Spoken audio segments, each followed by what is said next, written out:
Today, we're going to be taking a look at some of the most important FNAF fan games ever created. Whether they pushed the community forward, introduced unforgettable ideas, or simply became iconic experiences, these are games that earned their place in FNAF history. Some of these changed the fan game scene forever, while others became legends in their own right, so let's dive into them. What is really the hardest Five Nights at Freddy's game of all time? Hopeless Pursuit? One Night at Frogger's? Who really knows for sure? But I think when people think of that question, they tend to think strictly about max modes, which I think is a little disingenuous. I think there's a big difference between the hardest FNAF game and the hardest max mode. For example, I think FNAF 1 is much harder than FNAF 4, but FNAF 4's max mode is undoubtedly harder than FNAF 1's max mode. So saying FNAF 4 is harder than FNAF 1 just doesn't really make sense. And when you look at challenging FNAF games in that way, which is the most challenging all the way through? I think we all know the one single FNAF game that comes to mind. It needs no introduction,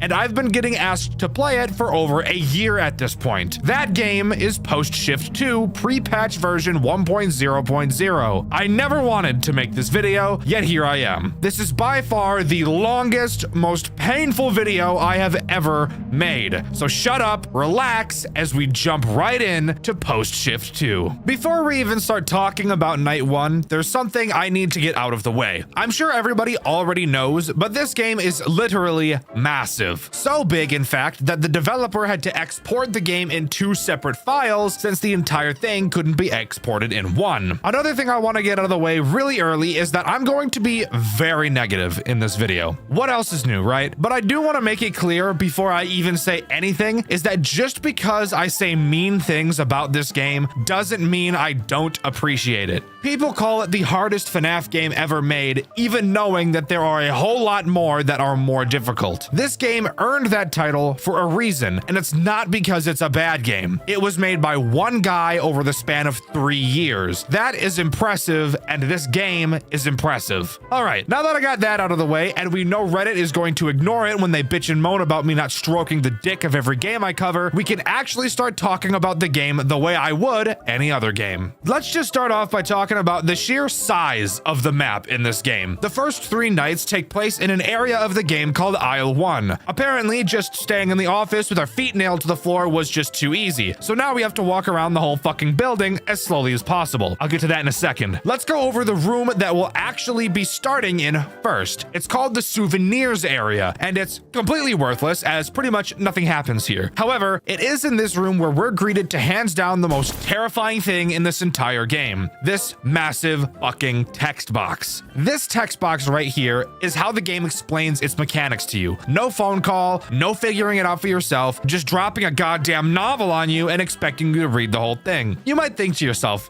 you know, I play a lot of FNAF games. I'm sure I don't actually need to read this. I'm sure I'll be able to figure it out. No, the fuck you won't. This is hands down the most confusing game I've ever played in my entire life. I'm both excited to talk about it and not excited to talk about it because, oh my god, I want to complain, but my poor little fingers are going to kill me since I'm going to be writing this entire video in one sitting, and I quite literally type out every single word that I read in these videos. The only place you can go from this room is the aisle end. Hands down, the most important room throughout this game. This is because it connects directly to 2 other incredibly important rooms, the sanitation room and the construction room. The sanitation room is to the left and the construction room is to the right. It's about right now where I want to talk about the elephant in the room when it comes to talking about moving in this game. That being long as fuck, shit ass, fuck ass animations that play whenever you want to go anywhere. It's almost like every time the player moves, an earthquake that levels a 5 on the Richter scale goes off, causing our player to shake and jolt their head in every possible direction, making me so motion sick I was unable to beat this game myself without throwing up. And no, I'm not joking. This is quite literally the reason I avoided this game for so long, and yes, I seriously didn't beat it because I was getting so sick from these animations. And the best part? These animations take so long to play out, and the map is large so that a majority of the time when you need to respond to something quickly on the other side of the map, it'll take a solid 30 seconds to do that, making your blood pressure go through the roof every single time. To get to the sanitation room, like I said, you have to go left from the aisle end. However, you don't just have to sit through one movement animation, you actually have to sit through two, because the first room you enter is a filler room and is literally completely fucking useless. Guys, I'm already mad, and we've only just begun. And of course, once you actually get to the sanitation room, you're hit with another text box the size of your mom's ass. Now, getting to the construction room, I'll tell you, is actually pretty funny. Once again, like I've already said, all you have to do is turn right from the aisle end, and this time you don't have to go through a useless room. Once you get to the construction room, you have the option of going into a back room area of the construction room. However, it's useless. So useless, in fact, that the game actually tells you that you should never go there because there's quite literally no point. So like, why the fuck did you even add it, bro? What were you thinking? But even then, we're still not done talking about the map. I'm almost done with the third page of this script, and I haven't even finished talking about the places we can go yet. I get the sneaking suspicion this is going to be a really long one, guys. Buckle up. Going back to the aisle end, we can turn around to enter the temporary aisle. From there, we can move forward into another section of the temporary aisle. And this section, and only this section of the temporary aisle, can we look in between some shelves to see if there are any animatronics getting ready to finger my butt. But I'm going to talk about those characters a bit later. We still have a lot more to talk about first. From there, we can move forward into the promotional area. And finally, from this area, we can turn left and check if any characters are holding the lube in their hands, looking at me up and down and licking their lips and shit. With the building being out of the way now, we have to bring up something very important. That being, how do we actually complete this night? Because unlike most FNAF games, this game decided to be a little bit different in quite literally the worst way possible. In order to complete a night in Post Shift 2, you actually have to do two things. The first is pretty simple, just survive until 6 a.m. However, the next thing you have to do really makes that first task seem pretty pointless. You have to complete 3 different tasks around the building using something you have called a halfless repair drone. And this drone is controlled by our employee maintenance monitor, or EMM as I will be referring to it from now on. Now, we need to just take a second to relax. Guys, if you're not ready for some old school, classic Dexter White complaining, I highly suggest you come back to this video a bit later because that's going to be what approximately the remaining of this video is going to be. The requirement of using your EMM to complete tasks brings up hands down the biggest problem this game has to offer. It tells you literally fucking nothing. Do you want to know how to open the EMM? Well, it's pretty easy. All you have to do is hover over and click the left corner of your screen. Dexter, is that the top or bottom corner? Would you believe me if I told you the game didn't tell you? And better yet, would you believe me if I told you that quite literally the only time it tells you how to open the EMM is in the first room of the game in one sentence in a giant paragraph of text and literally never again? Would you believe me if I said that? Well, you should, because that's literally what happens. How in the name of fuck did the developer think that this was a good way to explain this to the player? Once you leave this room for the first time, this guide will never appear again. So if you either don't read that sentence or forget what it said, you're just not even going to know what the EMM is. This is insanity. But maybe I'm nitpicking, even though I know I'm not. Let's continue. Just kidding. I'm still not done complaining yet. Do you want to know something even worse than what I just told you? After you manage to open up the EMM, the game doesn't tell you that the repair drones are important. Well, it kind of does, but it doesn't make it obvious. The only place this game tells you that the drone is important is after you click the drone repair button. Then, once in the repair drone menu, if you look at the text box on the side, only in the third paragraph does it tell you that this drone is required to complete the night. Actually, what the fuck is going on right now? Someone tell me I'm not over-exaggerating. This is terrible. You people wanted me to play this. Why? However, at least the drone tasks we have to complete are super easy. The length of the nights in this game are 6 minutes and 30 seconds, so not that bad at all. A lot better than what I was actually expecting. All 3 drone tasks you have to complete are the same and really don't require you to do anything at all. All you have to do is open the EMM, go to the repair drone, view, and then start repairing. The repair process will take place in the background while you do whatever else it is you need to do. Each task takes 1 minute and 15 seconds to complete, and once it's done, you can go back into the menu and start the next task. After doing all 3 and surviving until 6 a.m., we can move on to night 2. But wait, haven't you forgotten? We're We're playing a FNAF game, and I still have yet to mention a single animatronic, even though we're over 10 minutes into this video. Is that not crazy? We're this far in, and I haven't even said a character's name yet. Well, no better time than the present, that is what they say. This night introduces 3 main threats, the first being Revenant Freddy. He's probably the easiest of the 3 characters that are introduced on this night. To start, he will appear in the promotional room leaning up against a shelf. When he's here, we really don't have to worry, as the game tells us that this just means he's getting ready to attack us. When he enters this phase, one of 2 random sound cues will play, and they sound like this.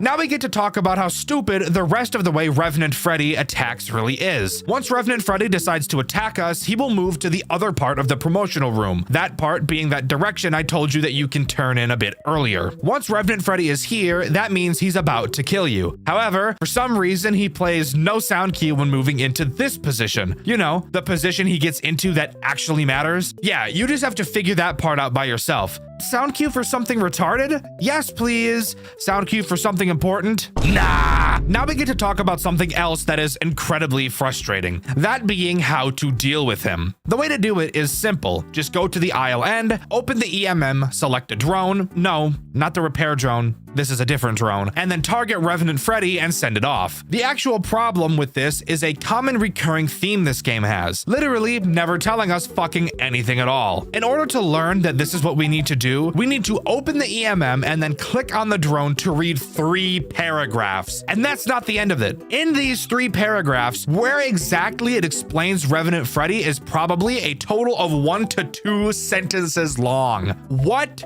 the fuck? Like I already said, Revenant Freddy is the easiest character on this night. We still have 2 more to talk about, and I promise you, both of them are no less confusing. The next character to mention is Miniature Freddy. What does Miniature mean? Well, it stands for Micro-Implemented Neural Activated Transferable Energy Rotors. Damn. So tell me, Dexter, what does Micro-Implemented Neural Activated Transferable Energy Rotors Freddy do? I'm so glad you asked. Micro-Implemented Neural Activated Transferable Energy Rotors Freddy can attack you in 2 different places, in both the sanitation room and the construction room. Let's talk about the construction room attack first. Once Micro-Implemented Neural Activated Transferable Energy Rotors Freddy arrives there, this sound cue will play.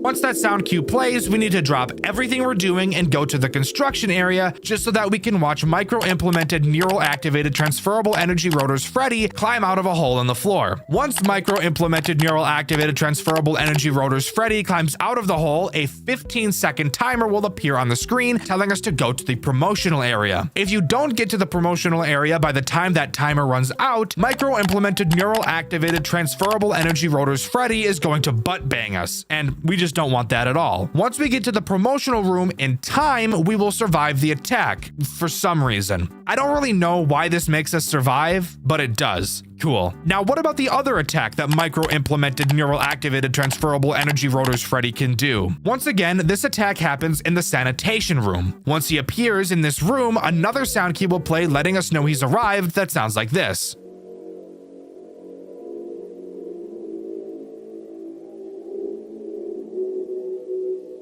Now, this attack is where it gets confusing. By the way, if you couldn't tell, both of the sound cues he plays sound exactly the same. They are slightly different, but I highly doubt you'd be able to tell them apart. Here, let's actually play a game. Now that I've shown you both of the sound cues, let's play one of them and you tell me which one it was.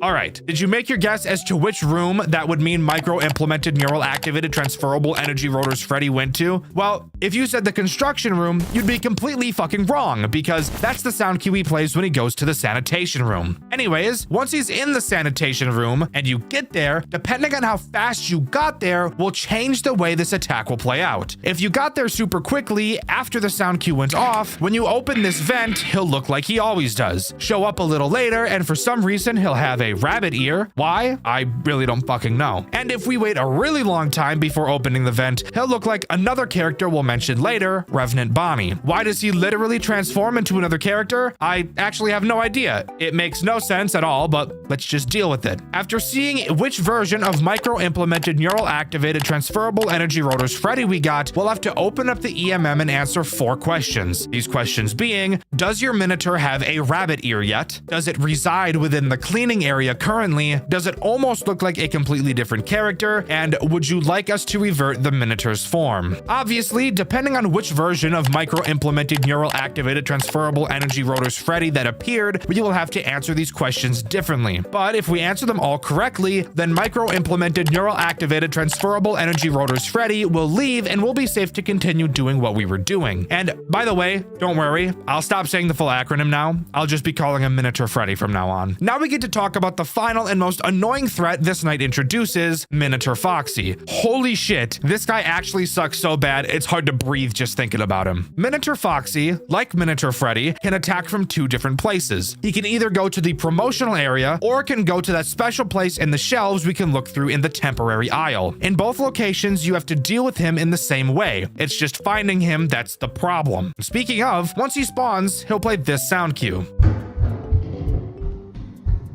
Once we find Minotaur Foxy, all we have to do is open up the EMM and select Voice Constructor. From here, we will be given a sentence output. We will have to reconstruct this given sentence using the 12 buttons in the middle of the screen. The sentence we have to reconstruct will be different every attack, and this game insists on making this as difficult as possible. For example, a common phrase you'll see is "to please." However, the button you need to press uses the number 2, while the sentence will always read TWO spelled out.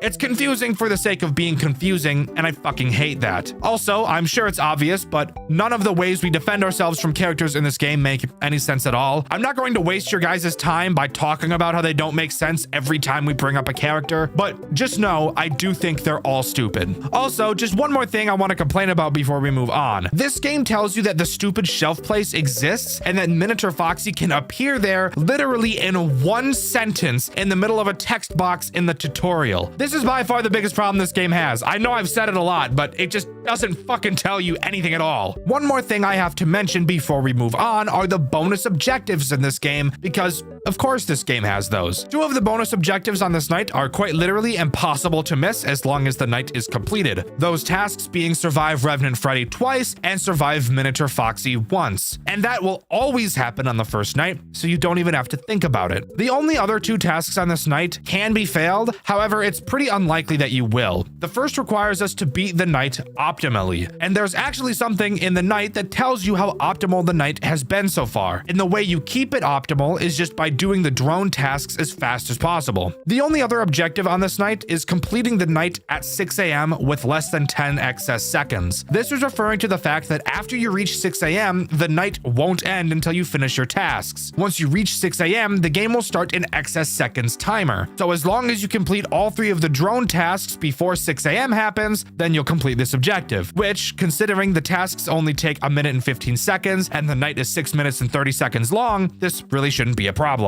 All right, with all of that out of the way, it's finally time to move on to night 2. Holy shit. We're just over halfway through the length of a normal Dxtr White video, and we're only on to night 2. Editor, I'm so sorry. Night 2 is completed in the exact same way as night 1. Finish all 3 repair drone tasks and survive until 6 a.m. However, for some reason, night 2 is 7 minutes long instead of 6 minutes and 30 seconds. Why is this the case? I have no idea. But don't let yourself get fooled into thinking this night is going to be as easy as night 1, because it's not at all. Because the AI ramping of these characters is actually ridiculous. And on top of that, we actually get 2 more characters thrown on us as well. The first threat introduced on this night is Minotaur Baby, and she is probably the easiest out of all the animatronics we've seen so far. Occasionally throughout the night, you will hear this sound cue. This tells us that Miniature Baby has appeared in the souvenirs area. Yeah, I kind of lied before when I said this room was useless. Miniature Baby is actually the only reason it isn't useless. Something about Miniature Baby is that she is way more forgiving than every other character in this game. Once you hear her sound cue play, you have a good 40 seconds before she actually kills you, giving you plenty of time to check for all other characters before going over to deal with her. The way we deal with her also isn't too hard. Once we see her standing in the corner, all we have to do is open up the EMM and go to the Emotion State tab. Once in this tab, we will press the Run Memories button, and then we can start cycling through Baby's memories. Once we find one that is happy and not depressing, we will have to lock that memory, and that will make Miniature Baby go away. Of course, this game has to follow the pattern of not teaching us a fucking thing, as this game neglects to tell us which of her 10 possible memories are positive. Spoiler alert, only 3 of them are, and this is what they look like. What about these images scream positive? I have no fucking idea, but you're just meant to figure it out, as once again, the game literally doesn't tell you ever. All it does say is that some memories have the possibility of being positive, so it seems that even the dev doesn't know why these would be positive. The only other threat introduced on this night is Revenant Bonnie. Not the weird version of Miniature Freddy we saw earlier, I mean just actually Revenant Bonnie this time. The way you know he's about to attack you is very simple, as not only does a really fucking loud sound cue play, but also a counter will appear in the top corner of the screen. Revenant Bonnie wants to play a game called One-Eyed Seek, which is this game's version of a find them on the camera mechanic, because even though there are no cameras in this game, it somehow still finds a way to make the worst fucking thing in the entire world. Once Revenant Bonnie starts his attack, the counter will randomize a number between 1 and 5. This is how many times you'll need to find Bonnie. So if you get lucky, you may only have to do it once, but if you're me, you'll have to do it 5 times every fucking time. Revenant Bonnie can spawn in 5 different areas at random: the souvenir room, the construction room, the hallway before the sanitation room, the second part of the temporary aisle, and then behind the shelf in the temporary aisle. There's no way for you to know which areas he goes to. You literally just have to guess, which, with how long the movement animations take in this game, I can promise you that Revenant Bonnie will quickly become your least favorite character. There's a reason I chose to put him in the thumbnail over anybody else. I fucking hate him. There is only literally one redeeming quality about Revenant Bonnie, and that's during an attack, he will not appear in the same area twice. Everything else about him is still RNG, and that sucks ass. I should also mention that he can be skipped by using a drone, just like Revenant Freddy. However, this drone has an incredibly small chance of actually working. So I mean, I guess do it while you're passing through looking for him, but you probably won't ever see it work. So let's go over all of the RNG that Revenant Bonnie has. Once he spawns, it's random how many times you'll have to find him. From there, it's random where he'll spawn and when he'll spawn there, so you could have him spawn on opposite sides of the map every single time. And on top of that, the item we can use to skip his attack is also completely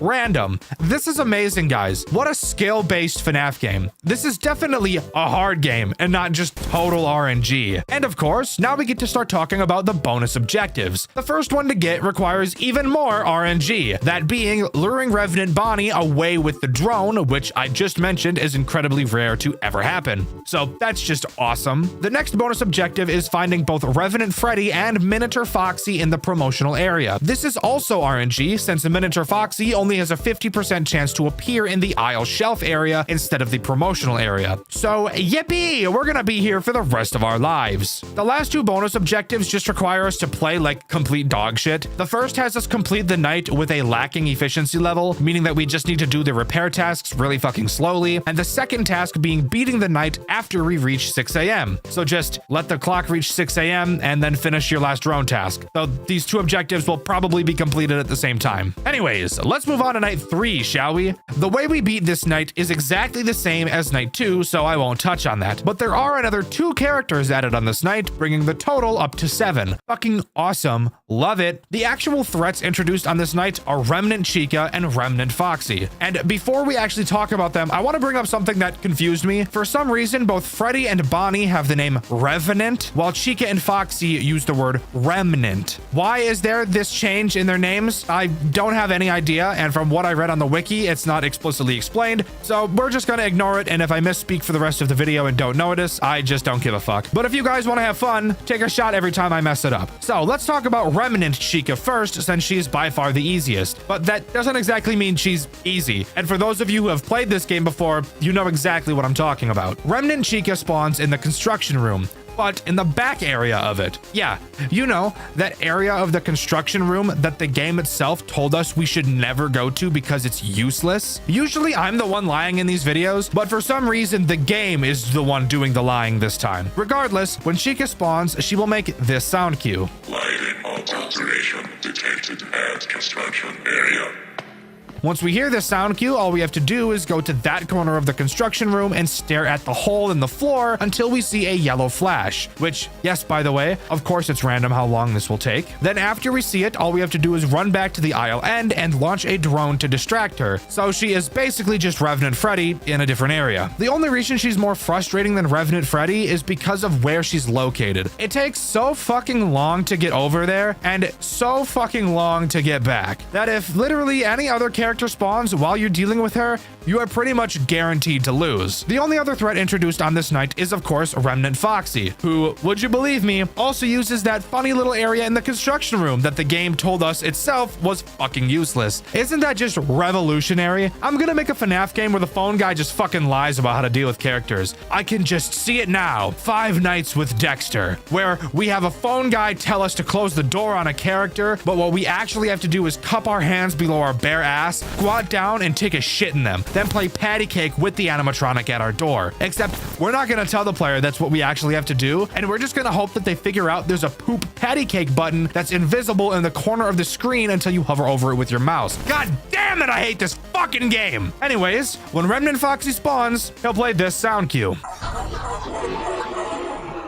When he does, he'll appear in the hole where Remnant Chica appears. You'll have to go over to him and look at him, then just like Remnant Chica, go deploy a drone for him. However, Remnant Foxy also has another possible way to attack us, and that's by crip walking up to us like some of the pedophiles you see on To Catch a Predator. Seriously, look at this predacious walk he has and tell me he's not using that hook to reel in some kid's ass on the down low. Anyways, once he does walk up to us, we'll have to open up our light module. This is not inside of our EMM. Instead, it's actually another invisible button that the game basically doesn't tell you about in the bottom right corner of the screen. Once you pull this up, all you have to do is press the 3 buttons on it in order, really slowly, and then Remnant Foxy will go away. Again, why does this work? Ride my dick like a bike, that's why. Anyways, those are the only new threats on this night, which means we're free to move on to the bonus objectives. The first and fourth objectives are pretty easy. The first has us complete the night with optimal efficiency, just like night 1, and the fourth requires us to use the drone to get rid of Remnant Foxy.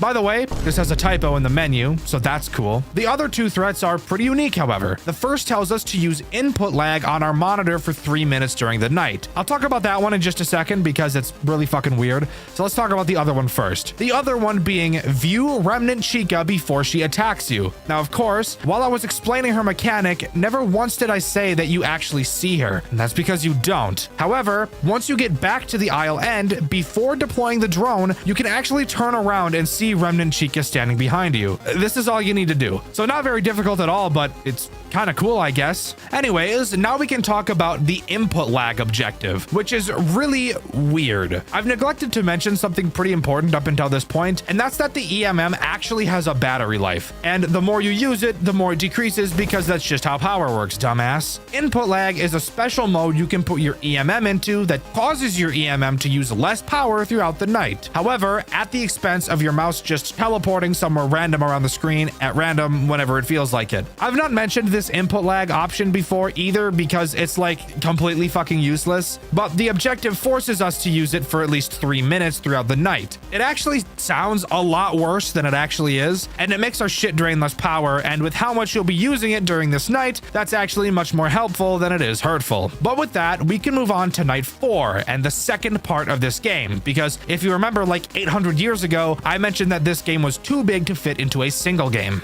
Alright, this is where the game starts to get fucking insane, so really prepare yourself for this. Night 4 introduces a brand new area to the game and a shitload more threats to deal with. This new area is called the Miniature Containment Room or something like that. I can't remember and I'm too lazy to look it up. I know, I'm an amazing YouTuber, aren't I? This area is a lot smaller than the map we've gotten used to, but it's also only used for a single night, so that's probably why. The main room we'll see is the Containment Area, in which we can see one of the characters this night introduced introduces Remnant Puppet. Turning to the right, we have some fucking boxes, and turning to the right again, we'll show an area where we can see Remnant Balloon Boy. Going back to the main room, we can look under the desk, and I'll mention why later. And finally, turning to the left from the main room, we can climb up a ladder, which legitimately takes about 6 fucking seconds of animation time.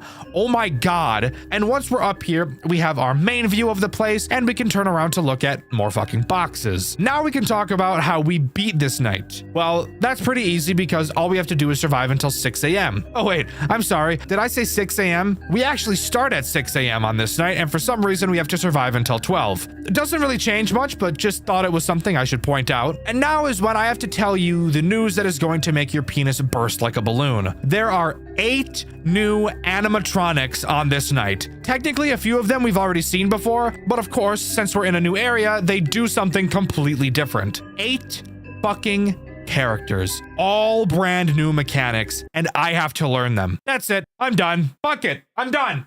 I'm done. I'm not doing it. Fuck.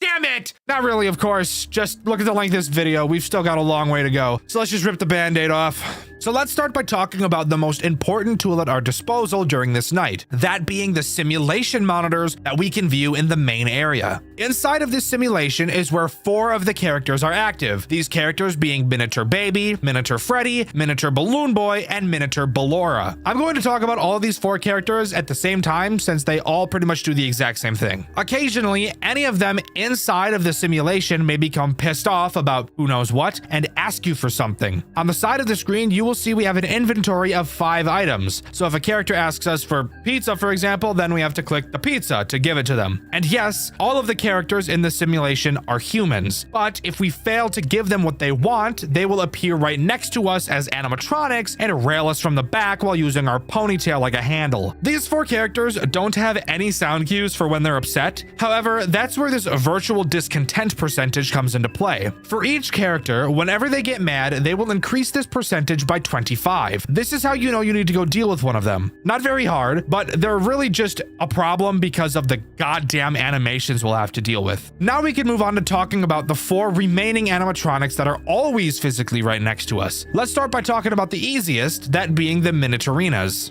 They appear under the desk, and they only appear if either your surrounding activity or your virtual discontent reach 30%. And once they appear, they will never leave. To prevent them from attacking you, all you have to do is occasionally check on them so they don't kill you. However, let me tell you a little secret. If they ever appear, you should just restart the night because that's a lot easier than having to actually constantly check on these fuckheads. It's a lot more convenient to just make sure these percentages never reach 30%. The next easiest character is a Remnant Balloon Boy, and he's easy because he's just the Miniaturinas, except he's always there. He's located directly behind us, and all we have to do is stare at him to prevent him from moving. So you should really just spend a majority of the night doing exactly that. The next character I want to talk about is Miniature Puppet. Just like pretty much every other character so far, Miniature Puppet also makes no sound cue when she arrives. Instead, you'll be able to tell she's spawned once the surrounding activity increases by 5%. When she does, you'll want to quickly move up the ladder and see her floating in the air, farming aura. Once we stare at Miniature Puppet long enough, another character named Venta Puppet will appear directly in front of us and start exhaling his rank-ass breath right in our face. Once Venta Puppet appears, we'll have to spam click the outer edges of our screen to like escape his grasp or something.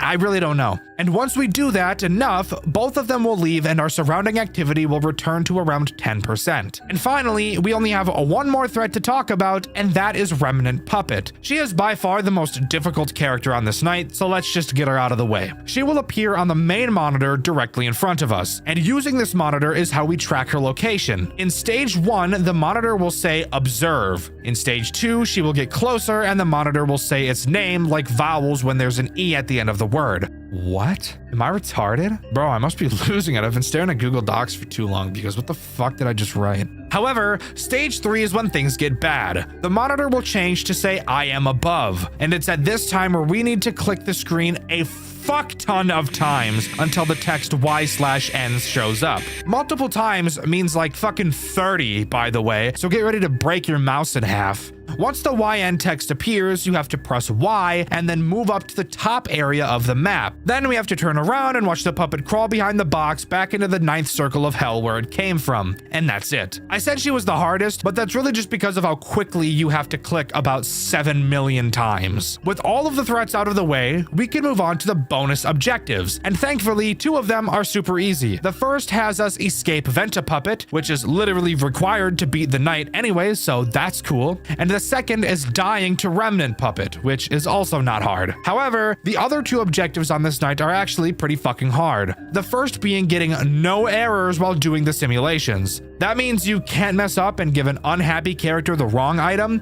or give a happy character an item at all because they didn't ask for one. This is only hard because understanding which each item is kind of weird since the pictures make no sense. And finally, the hardest objective in both this night and the entire game so far is to not have Remnant Balloon Boy move from his starting position throughout the whole night. This just means we have to stare at this fat, ugly piece of shit for the majority of the night. However, this becomes really difficult when we factor in that this is entirely dependent on RNG and hoping that we don't get attacked by 2 other characters at the exact same time. And that's all Night 4 has to offer. And it's honestly such a nice breath of fresh air compared to the first 3 nights, since aside from that one bonus objective, there's literally no RNG at all and it's completely skill-based. Of course, the game still does a fucking horrible job of explaining anything. I've just kind of stopped mentioning that at this point because if I didn't, it would really quickly become 80% of this entire video. All right, moving on to Night 5, and this is where the game really brings its difficulty to the max. Sure, this entire game has been really fucking hard so far, but Night 5 and especially Night 6 are just completely fucking ridiculous. So let's get right into it. Night 5 only has 4 threats to deal with, but they're all new, and on top of that, we have another massive map to learn. And each character has an entire section of the map dedicated to them.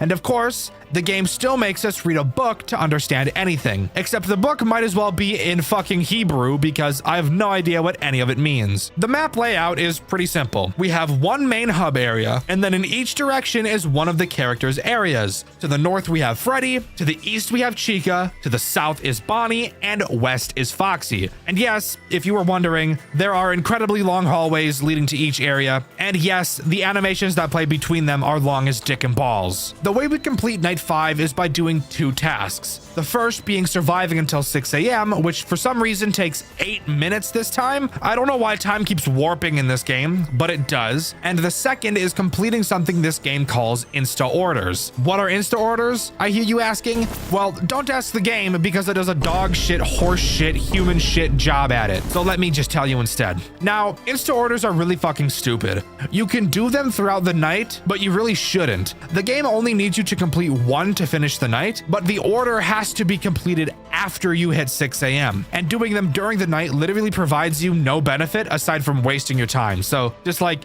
wait until 6 a.m. to do them. The next thing we have to do once it's actually time to do the order is to establish a web line or something. To do that, all you have to do is open the monitor and press Q to open the additional monitor. Now, you might be wondering why I told you that you need to press Q. I never talk about the keybinds in FNAF games unless they're really fucking dumb. Well, that should have been the key takeaway there because this keybind is really dumb. The reason it's so dumb, well, I'm not kidding.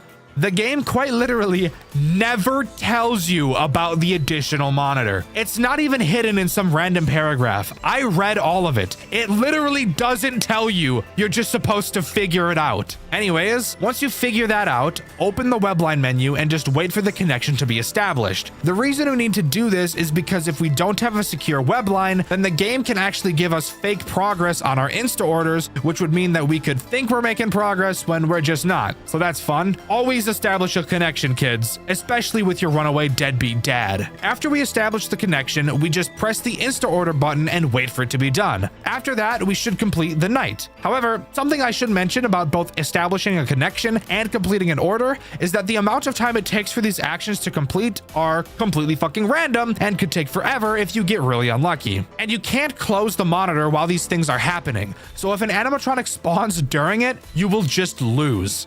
Amazing. All right, now let's move on to talking about the threats introduced. Keep in mind that each of them are dealt with in a completely different way, and each of them are located in a completely different spot on the map that takes 400 years to get to, and everything is RNG based and sucks dick. Got that? Cool. Let's talk about the first threat, Subject 1 Freddy. You know Freddy will spawn when you hear this sound cue.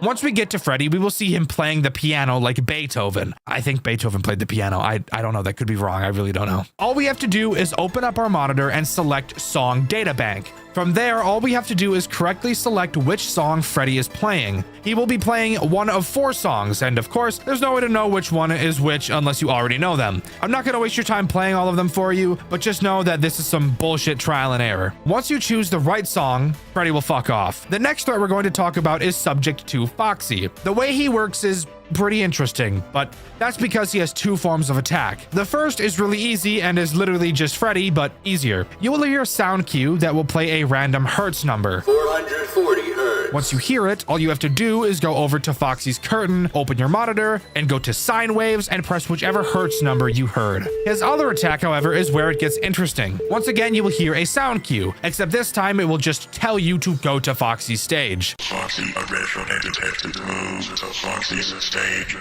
Once you get there, you'll notice that you can't see Foxy poking his head out of the curtains like you saw last time. What you have to do is open up your monitor and then open the extra monitor and click cameras. This will show a camera inside of Pirate's Cove. You'll have to wait for Foxy's eyes to disappear, then close your monitors and click at the button at the bottom of the screen that says declare missing Foxy eyes. And of course, if you were wondering, the game literally doesn't tell you this fucking button exists at all. So that's just cool. Next up, I want to talk about Subject 3 Chica, who, I'll be honest, I still don't really understand how she works, but dealing with her is super easy. And I know that doesn't make sense, but just shut the fuck up. It'll make sense in just a second. When Chica attacks, she will make this sound cue.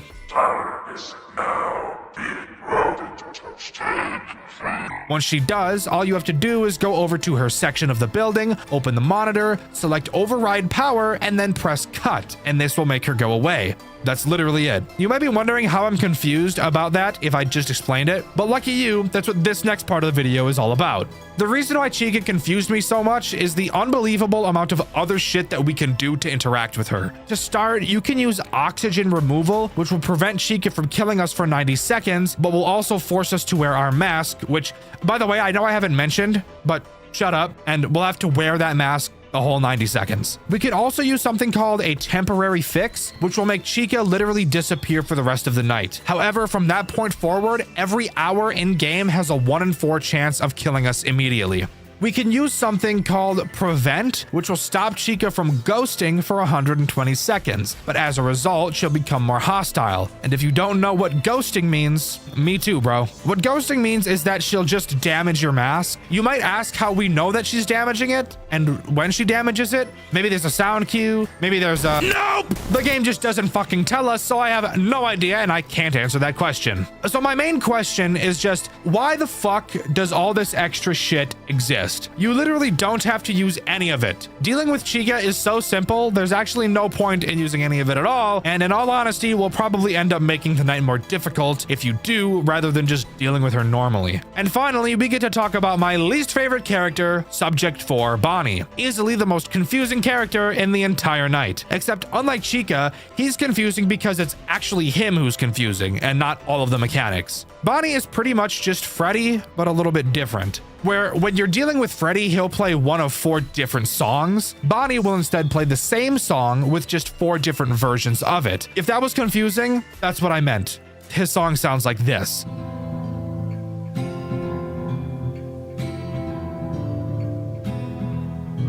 In our monitor, we can see 4 different buttons that relate to the 4 different versions of the song that Bonnie can play. Yes, I want to die. Thank you for asking. These buttons are with drums, without drums, normal pitch, and low pitch. But of course, this game has to make these buttons as confusing as possible and literally have them make no sense at all. Because if we hear the song without drums, instead of pushing the without drums button, we actually have to push the with drums button because fuck you in the face with my fat steamy balls.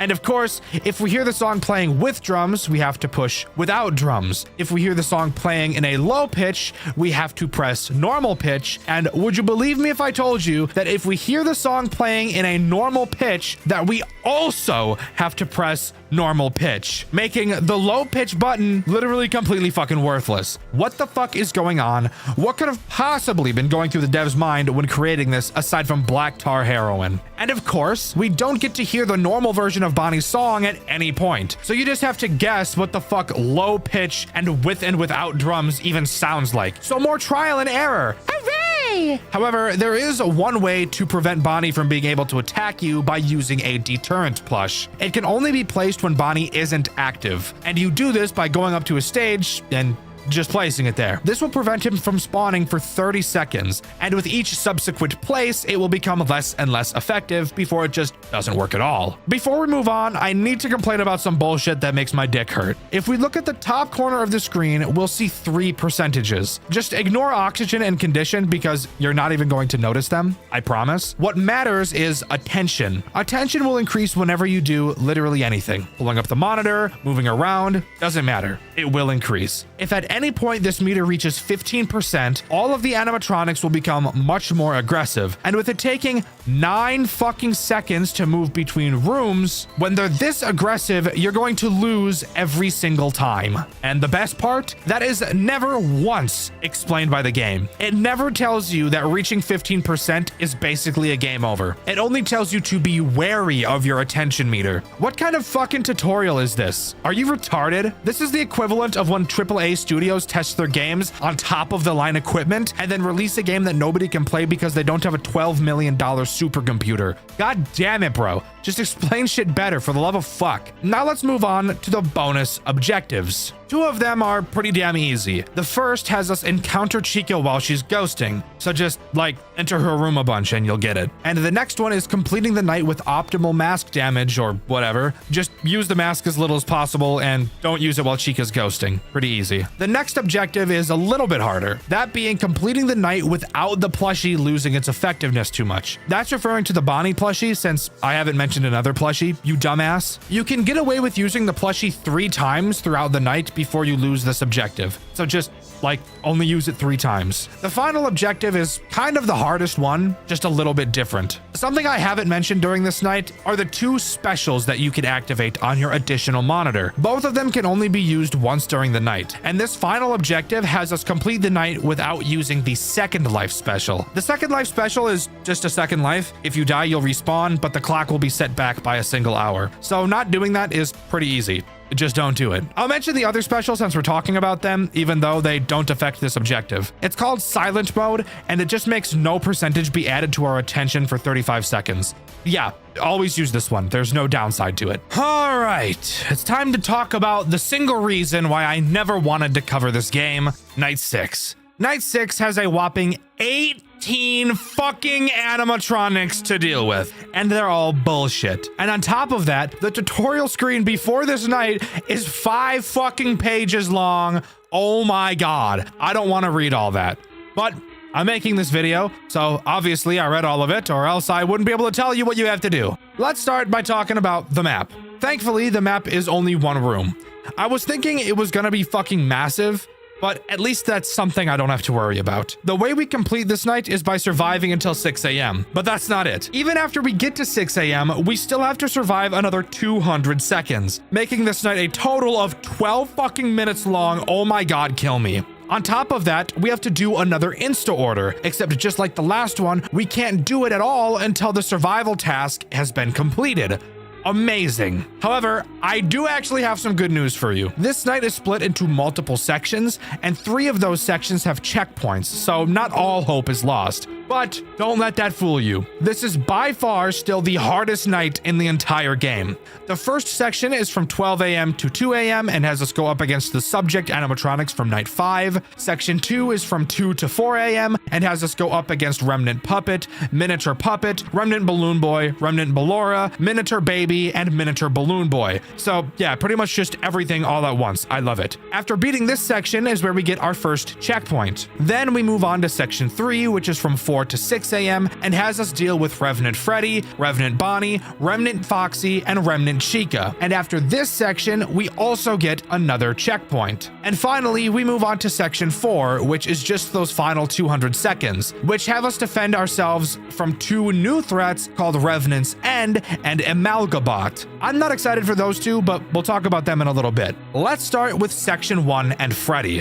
Freddy will appear in the vent walkway's view. To get rid of him, all we have to do is open our monitor and press the numbers 1, 2, 3, and 4 in quite literally any order. It doesn't matter, so I don't even really know why they're numbered. I guess the dev was just running out of ideas at this point. Foxy is also really easy. He'll appear in this area. Don't even remember the name, don't really care, and I doubt you do either. All you have to do is press the load voice on our monitor and he'll go away. Once again, they're running out of ideas and it's really showing. The only problem with Foxy is that he's really far away from everybody else, and after pressing the button, you have to wait like 10 seconds before you can continue. Chica is also incredibly easy. She'll appear at the prototype table, and if we happen to see her little doggies peeking out from behind the table, all you need to do is pull out your Chica plushie and turn it around. Yes, turning it around is a different action from pulling it out. Don't ask me why. This will cause her to go away. Again, super easy. I see why there's no checkpoint at the end of this section. Bonnie is the last character in this section, and he's by far the hardest. Just like Night 5, he'll play his stupid song and you have to press a button correlating to what the song sounds like. Except this game, of course, had to change the way this shit works for some reason. The buttons this time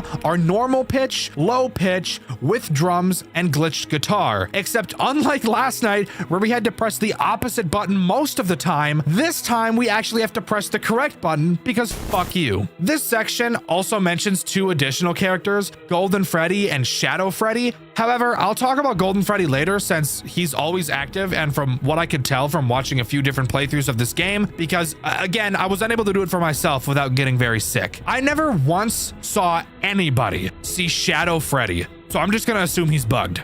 Now we get to move on to section 2, which is much fucking harder than section 1. Like, a lot fucking harder, oh my lord. Let's just start by talking about Remnant Balloon Boy. He appears at the communication area. He will slowly open up his chest throughout the night, and all you have to do is click it every once in a while to stop him from boinking us. The next threat is Miniature Puppet, who can spawn on your cameras at random. Of course. Oh yeah, there are cameras on this night. I just didn't say that because it wasn't relevant before. All you gotta do is stare at him and he'll eventually disappear. Just to find them on the camera character because I hate my life. Miniature Puppet doesn't kill us if we fail to do so. He just becomes an annoying hallucination on our screen. And to get rid of him, we have to stare at Golden Freddy's stage. And I'll explain why that's a problem a bit later. Miniature Baby is who I'll talk about next, and she's probably the easiest character here. Just like the previous night she was in, all you have to do is look through memories for good ones whenever she attacks and she'll go away. This has the same problem as her last problem, so I'm not gonna mention it and just move on because this video is already long enough. Remnant Puppet is another pretty easy character.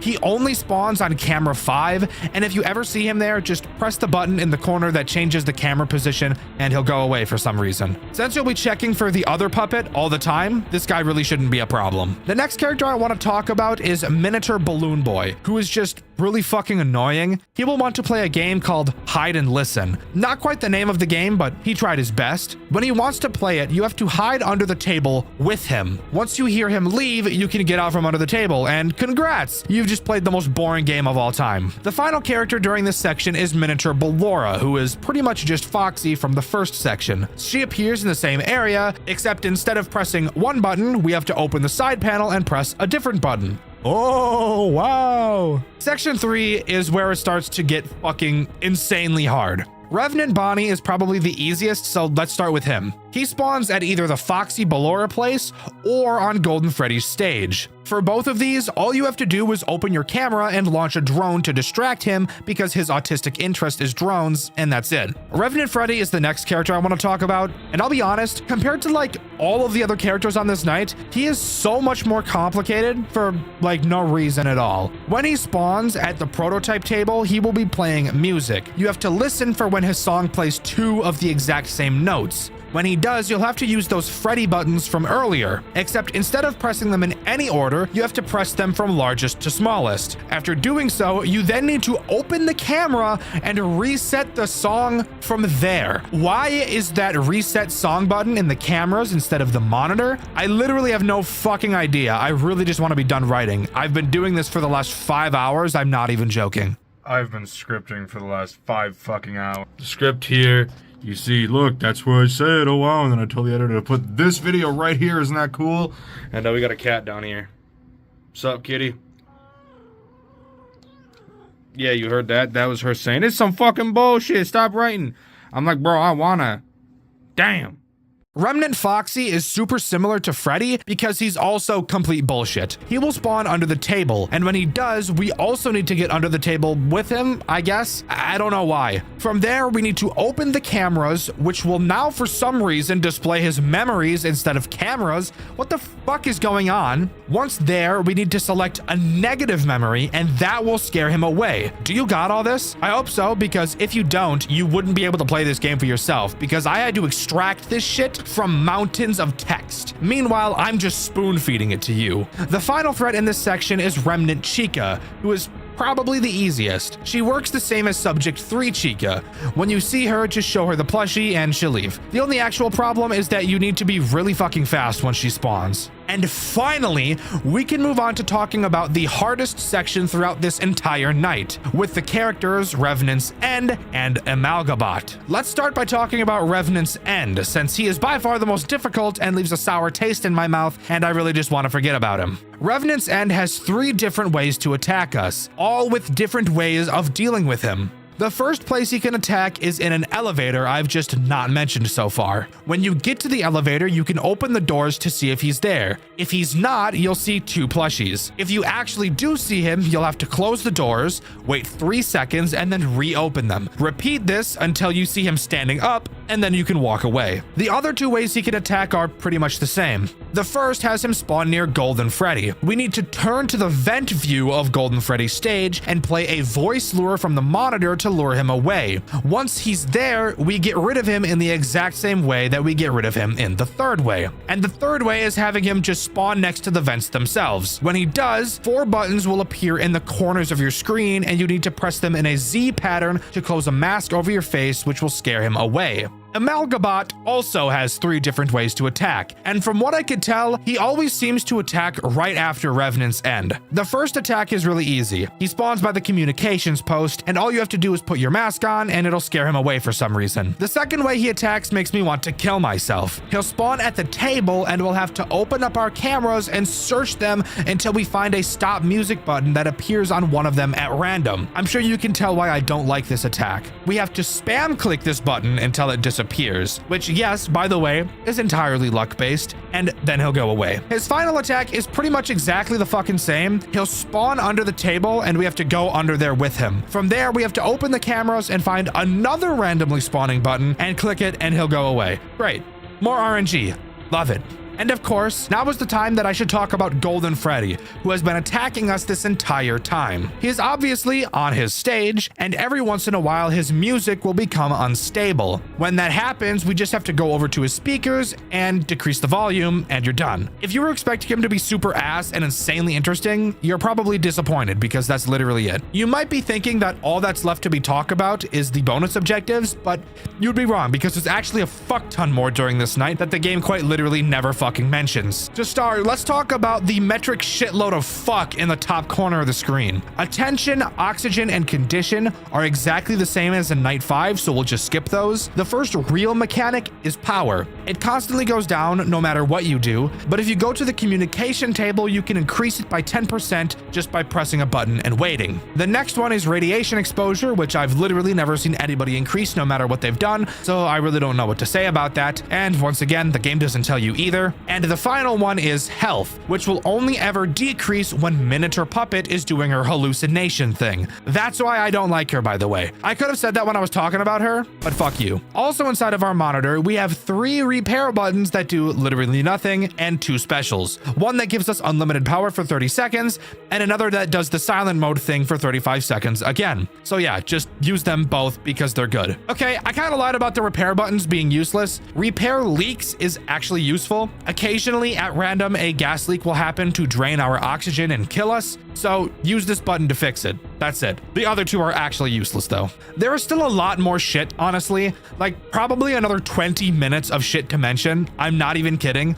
Like this weird virus thing near the Foxy area. But I seriously just want to be done talking about this game. And in all honesty, these extra things really aren't interesting or impactful at all. Finally, we can talk about the bonus objectives, which aren't really that bad, except 2 of them, which actually do suck dick and balls. The 2 easy ones are beating the night without any specials. You don't really need the specials to beat the night, so that's not really that big of a problem. And the other is to beat the night without passing 10% radiation. Again, I've never seen anybody get any radiation, so that also isn't really a problem. The bonuses that actually get hard start with beating the night without reaching 22% attention. With how much shit you have to do to complete this night, it's obviously going to be hard as shit. And the final bonus objective is by far the hardest and brings up another character I've mentioned twice during this night already. That being completing the night without going below 80% health. Basically, that just means you can never be attacked by Miniature Puppet, since if she becomes a hallucination, it is literally impossible to not go below 80% health. This is why I told you guys to really make sure you're focusing on her, because otherwise you won't be able to get this objective. But that's way fucking easier said than done, since the second section where Miniature Puppet is present probably has the most shit to do out of any other section. So you're pretty much going to get no time to actually check for her. So have fun. I know I wouldn't. And yes, before you guys say anything, I know that this game has a fuck ton more shit to do in the post game, with a lot harder nights filled with a bunch more bullshit that will make me want to cry. But this video is already so fucking long, and I've been scripting for no joke the last 7 hours straight.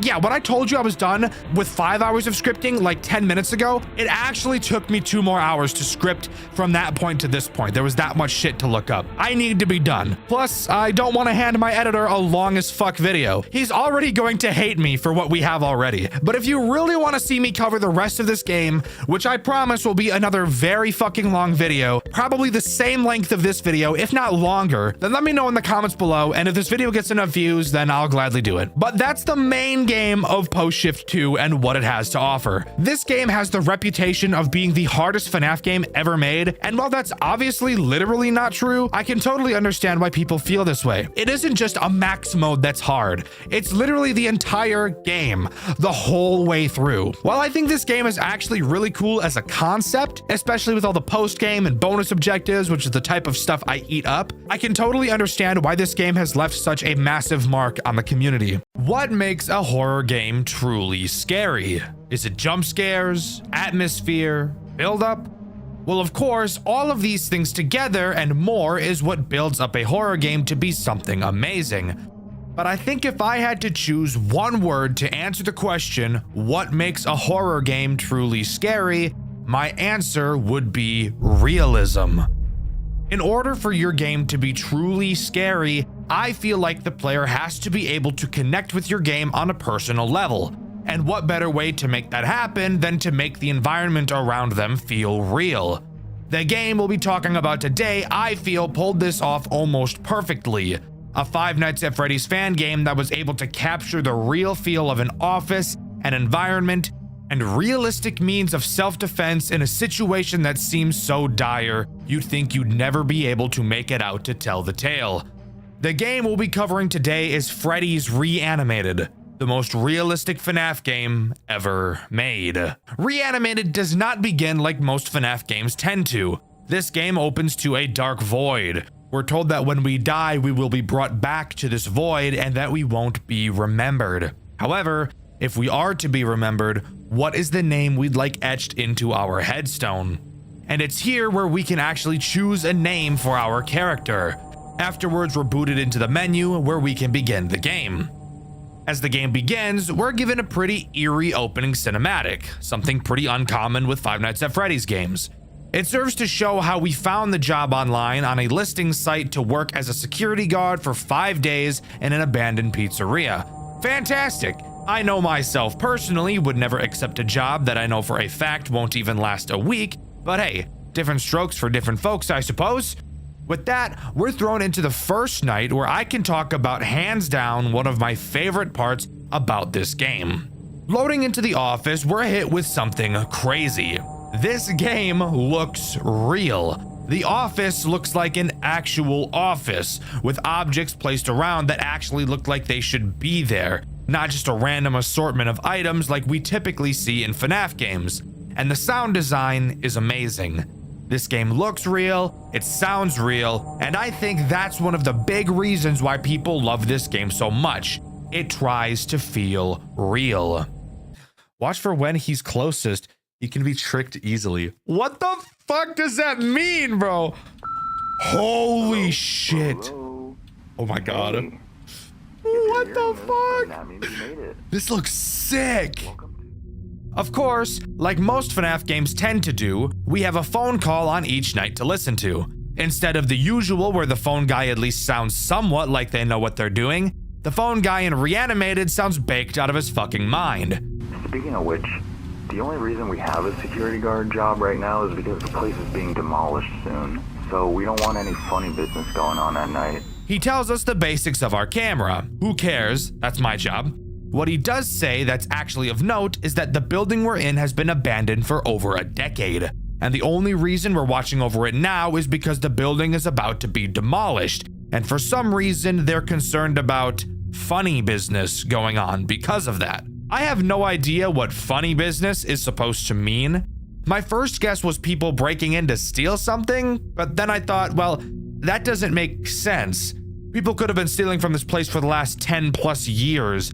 Why would they all of a sudden decide they needed to do this now? Maybe it means graffiti, but the place is being demolished, so who cares? This is such a weird thing to latch onto, but I just feel like it's strange to mention this now. And it does actually bring up a good question. Why would you hire someone to guard a building that won't exist in 5 days? But you never hired a guard for the past 10 years that it was abandoned. It almost makes you wonder if they were expecting something to happen. And maybe that's why they're demolishing it. Before I get into any of the characters, let's talk about the controls of this game and the 3 tools at our disposal. You can only look in 2 directions in this game, at your computer and at your door and window. Something super interesting about this door is that it is actually just a door, which is pretty scary in a game like this where your doors are mainly known as your only means of defense. You can pull the blinds of your window down if you want to, and when I first found that out, I was reasonably concerned as to why. I see this right here, and I know this game's about to be fucked. I know this game is about to be so fucked, dude. It's just a normal fucking door.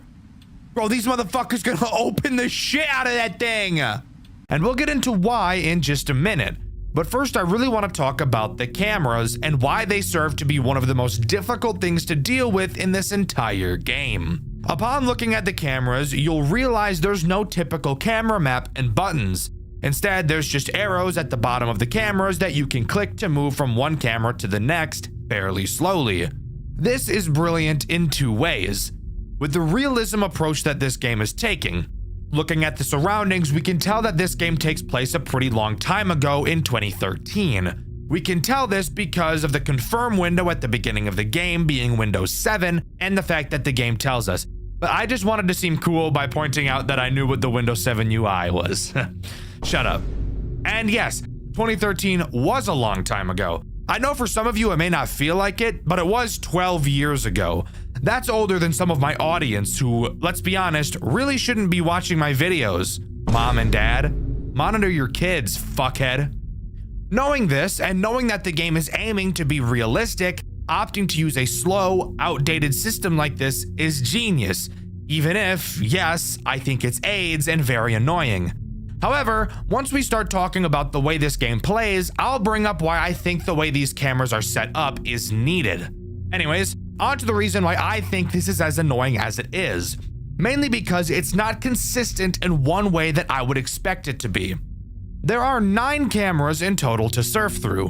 When you reach camera 9, if you press the forward arrow again, you will be sent back to camera 1. That makes sense. So, what do you think happens if you press the back arrow while on camera 1? If you said you go back to camera 9, you would be completely wrong because the back arrow doesn't even fucking exist on camera 1. Why is this the case? I have no idea. If it was consistent either way, this wouldn't bother me, but you can cycle in one direction and not the other. And yes, this is noticeable and it does matter. Now we can finally talk about the first threat this game throws at you. I'm sure you could have guessed who it is. That's right, it's Chica. I lied, it's Bonnie. Of course it's Bonnie. Surprisingly, each character in this game attacks you in a unique way. Even though we only have 3 tools, this game somehow manages to make each character vastly different from one another, and I think that's amazing. Bonnie's main goal is to sneak into your office. He will move around the cameras until he gets to your door.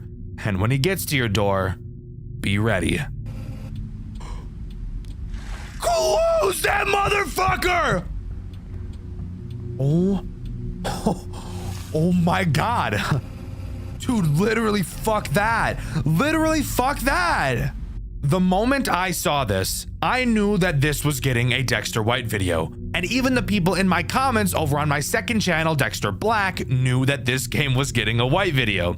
I actually had another video lined up for this week, and I've chosen to postpone it so that I could talk about this game first, since I love it so much. It's moments like these that FNAF games need. Once Bonnie is at your window, all you have to do is hold down your blinds until you hear his big fat feet galloping away. Not an overtly difficult character to deal with, but really paves the way for what the rest of this game has to offer. Luckily for us, there's a post-night minigame section after each night that we get to talk about. But hold up, Dxtr. Don't you usually hate post-night minigames? Yeah, typically I do. However, this game's post-night minigames don't make me want to shove a porcupine in my asshole backwards. There's no repetitive 8-bit minigames, and again, what we're doing in these minigames still feels realistic. After completing the night, we get another call from the phone guy. He asks us before we head home to go into the storage room and find an old computer, which we can use to upload some old pictures and footage of the building to the cloud. He says he wants to upload some of the interesting stuff to his personal blog, which I'm sure violates some sort of contract, but who am I to care? I break the law all the time. For example, if I was in the UK, I'd probably be arrested on the spot because of the language I choose to use. Anyways, something I think is cool is that we actually get to walk into the back room. We don't just miraculously get placed there. This will become important later, by the way. After walking into the storage room, we can access the computer and start uploading files to the cloud. You'll notice that you can turn to the exit of the room. For now, it's unknown why. After waiting for ages for the upload to finish, we walk out of the storage room and finish out our shift, moving on to night 2. On night 2, we get another call from the phone guy, where we find out that our player is actually trying to do something about the fact that the characters are moving.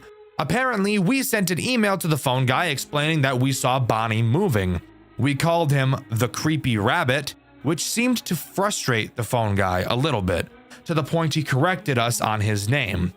Oh yeah, and that creepy rabbit you were talking about, he has a name. It's Bonnie. Sure, this could have just been playful, but I get the funny feeling it's not. The threat introduced on this night is Chica, arguably the least threatening character in this entire game. Chica will randomly wander around your cameras, and she has the chance to charge at your door from 2 of those cameras. Except the difference with Chica approaching your door is that closing the blinds will not stop her. She can attack on cameras 2 and camera 4. You can tell when she's going to attack based on the position she's standing in. On camera 2, she'll be very close to the camera, and in camera 4, she'll be on the very left side of the camera. When she is in either of these 2 positions, you will need to use the flash button on your cameras to flash said camera and scare her away. You may be wondering why there's a flash on these cameras. That's not very realistic, and Dxtr, you told me this whole game was realistic.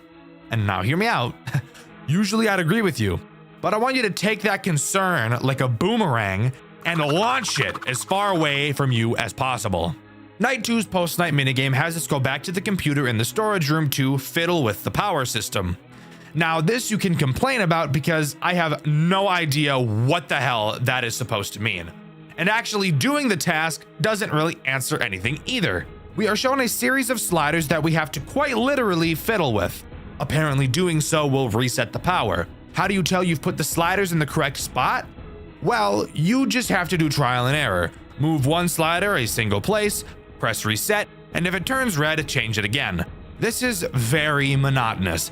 If only there was something else on this night to cure my boredom. Oh! Oh! Oh! I don't want to look back. What did I tell you? It's moments like these that really make these FNAF games stand out. To any future FNAF devs, do cool shit. Your game does not have to be stupidly hard to be memorable. It just has to do cool things. And this is some of the coolest shit I've ever seen. While looking at the computer, Bonnie will slowly try to creep closer and closer to you. You will have to look back at him lest he shoot his Jeep juice all over your spine. You can actually watch him walk backwards while you look at him, almost like he knows you've noticed he's moved, and is attempting to readjust himself so you go back to looking away. What the fuck? Oh my god, oh my god, oh my fucking god! Did you see that shit? Motherfucker just crip walked back, he moonwalked. It's honestly some of the creepiest shit I've ever seen come out of a FNAF game, and I love it. After completing this minigame and turning towards the door, you'll realize that Bonnie has gone away, obviously getting bored of you because you're boring. So all we have to do now is walk out of the building. You want me to walk out that motherfucking door? You honestly want me to walk out that fucking door? I mean, I'll do it, but fuck. Oh my fucking god! This game is fucking awesome, by the way. But now it's time to move on to night 3. On night 3, the phone guy says he got another email from us because we told him that Chica was now moving too. He said that in case anyone else starts moving, we should use the flash, because they're probably not used to bright lights. Again, I find this weird coming from him. And come to think of it, why would any of the animatronics from any FNAF game be sensitive to light? They're always on stage where bright lights are beaming on them almost constantly. So I just find it odd how much the phone guy seems to want us to do this. He ends off the call by stating he wanted to tell us a story, but he's out of time. Maybe we'll hear that story another day. For now, let me tell you the story of Sparky the dog. You remember, the hoax character that was said to be in Five Nights at Freddy's 1 way back in the day? Yeah, for some reason he's in this game. And he's the threat introduced on night 3. His mechanics are simple, but really start to show how annoying this camera system is going to become. Occasionally, Sparky will bark. When he does, he will be teleported to a random camera. You will have to find which camera he's on and flash him. Am I a huge fan of this mechanic? No, not at all.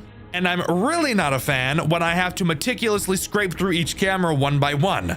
Overall, so far, it's not going to be all too bad. Keep your eyes on Chica, find Sparky every once in a while, and occasionally hold the blinds for Bonnie. Simple sugar, not so bad. But trust me, it'll get bad. Pretty damn fast.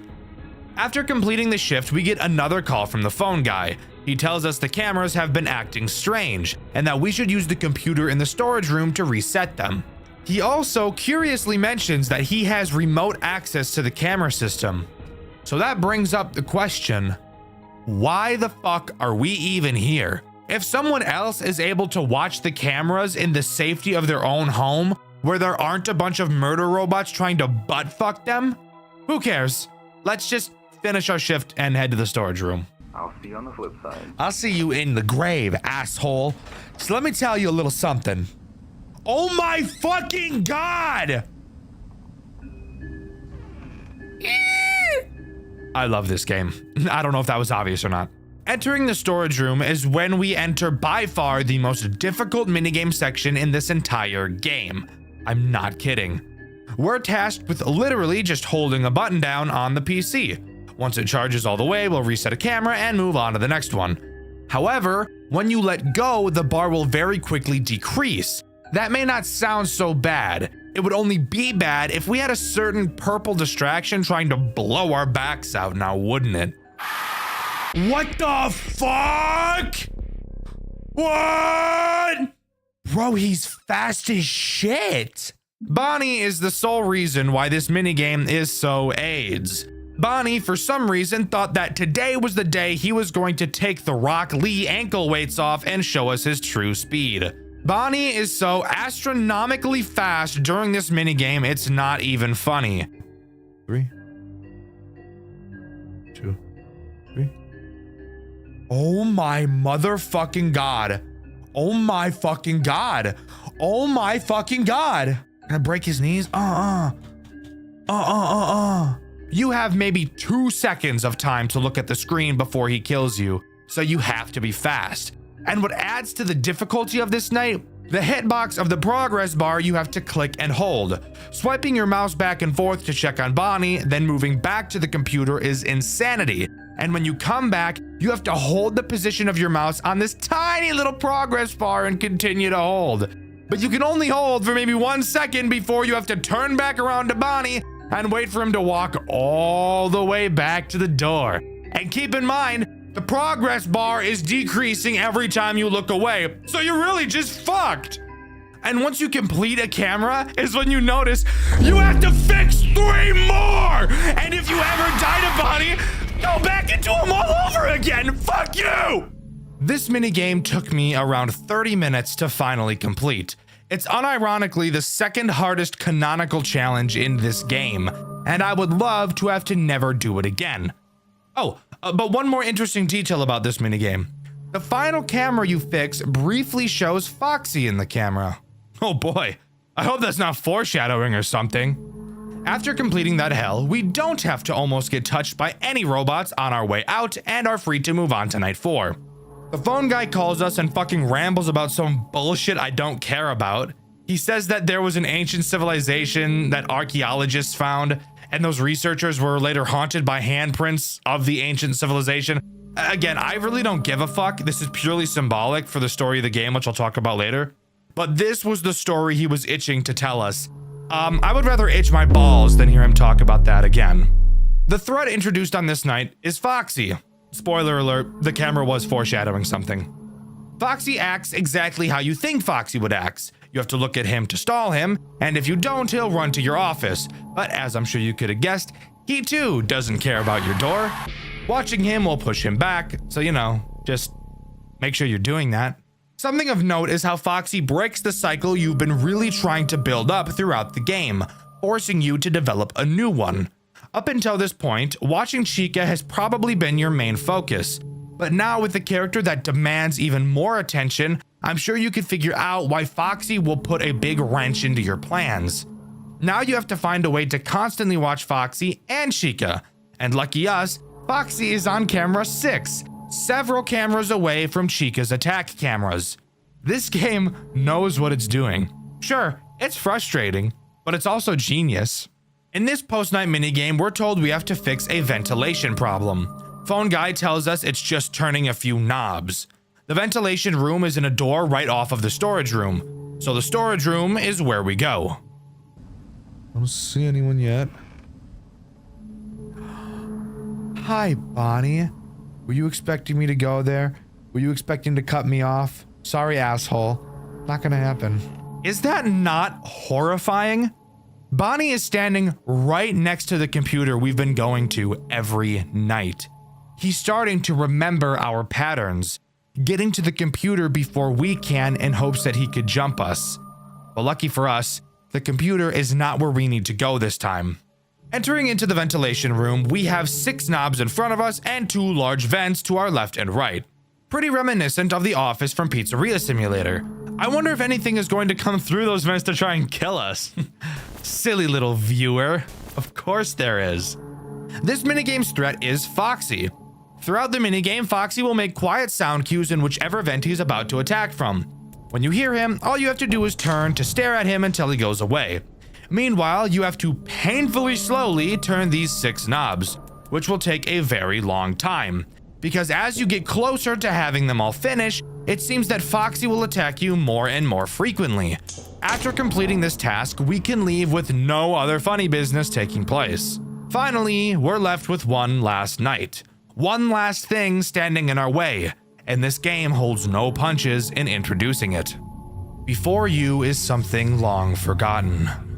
Something that was once loved and cherished, but now it lies broken. It is left abandoned. You know what becomes of something long forgotten. It dies a second death. It grows cold. It is unmoving. But what if some things don't wish to be forgotten? Do you know what happens when something refuses to be forgotten? It becomes angry. Anger is eternal. Anger grows, it festers, it burns, it writhes, and then it finally happens. It is given new life. It returns to us. It haunts us. However, it doesn't return as it once was. It returns as something else, something unrecognizable. Through its anger, it is reanimated. And with that, we're given one final message. The flash slows him down. Godspeed. When I first read that message, it gave me chills for some reason. It's like just by reading that, I knew what I was about to experience.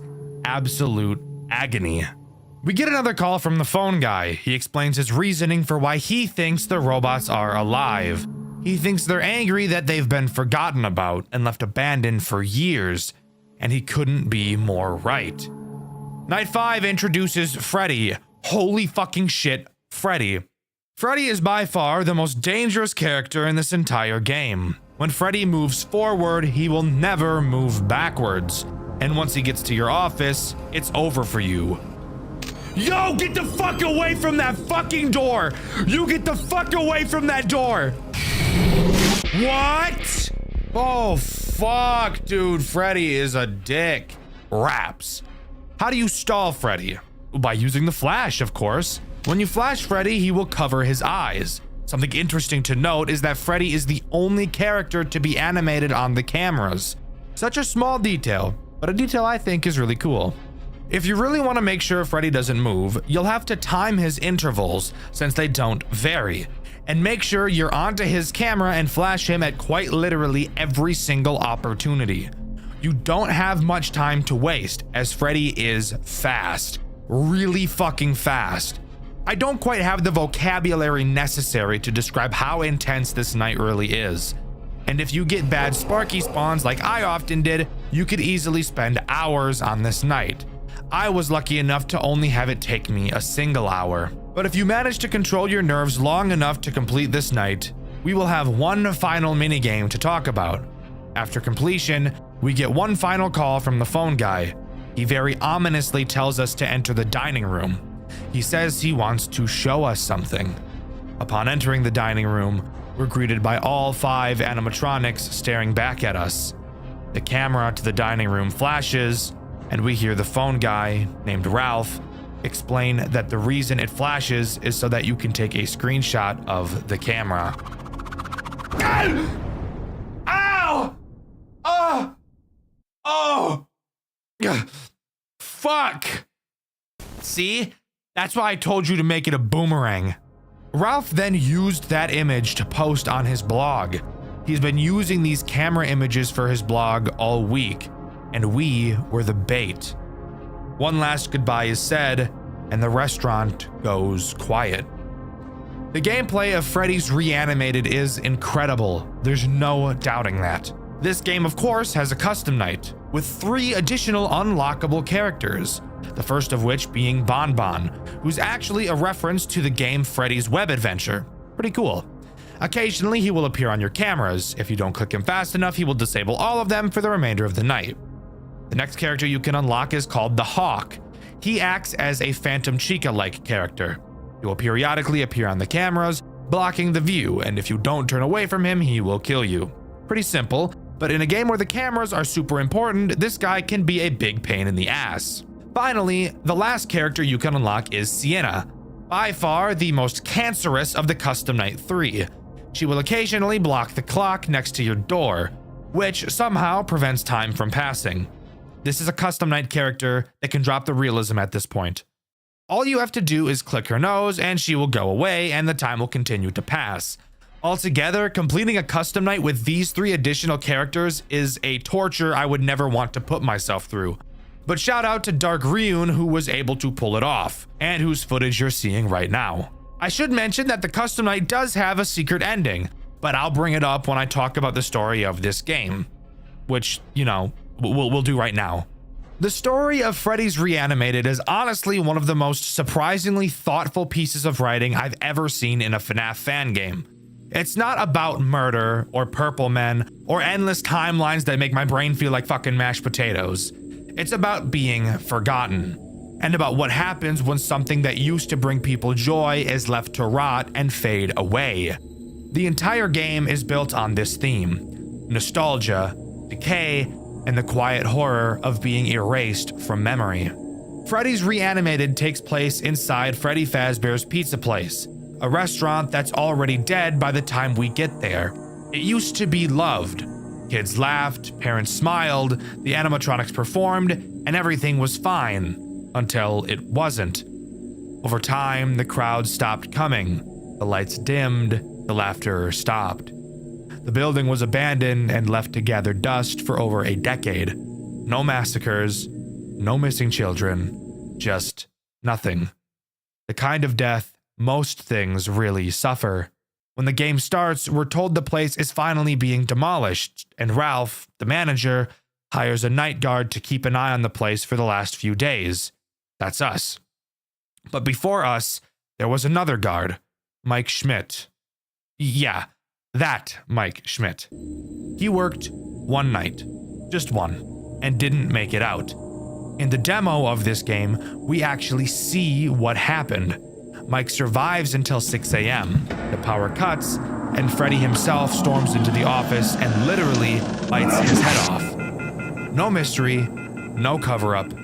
It's brutal, it's direct, and it sets the tone for everything that follows. When Ralph brings us in months later, he acts like none of that ever happened. He's casual, a little too calm, and gives us these half-baked instructions that sound like he's either high out of his mind or hiding something. He keeps asking us to do these little tasks: fix the power, upload old files, check the cameras, all while brushing off the fact that the animatronics are moving. Every night, our character emails Ralph describing what they saw, and every night Ralph dances around the truth. He never says, "You're wrong," but he never says, "You're right" either. It's like he knows what's going on, but refuses to say it out loud. Then, finally, on the last night, Ralph tells us a story. The story he's been dying to share. He says that back in the 1940s, archaeologists discovered a cave covered in human handprints. The people who found it were haunted by those same handprints for the rest of their lives. Like the dead were reaching out just to remind them they were still there. And Ralph thinks the same thing is happening to Freddy's.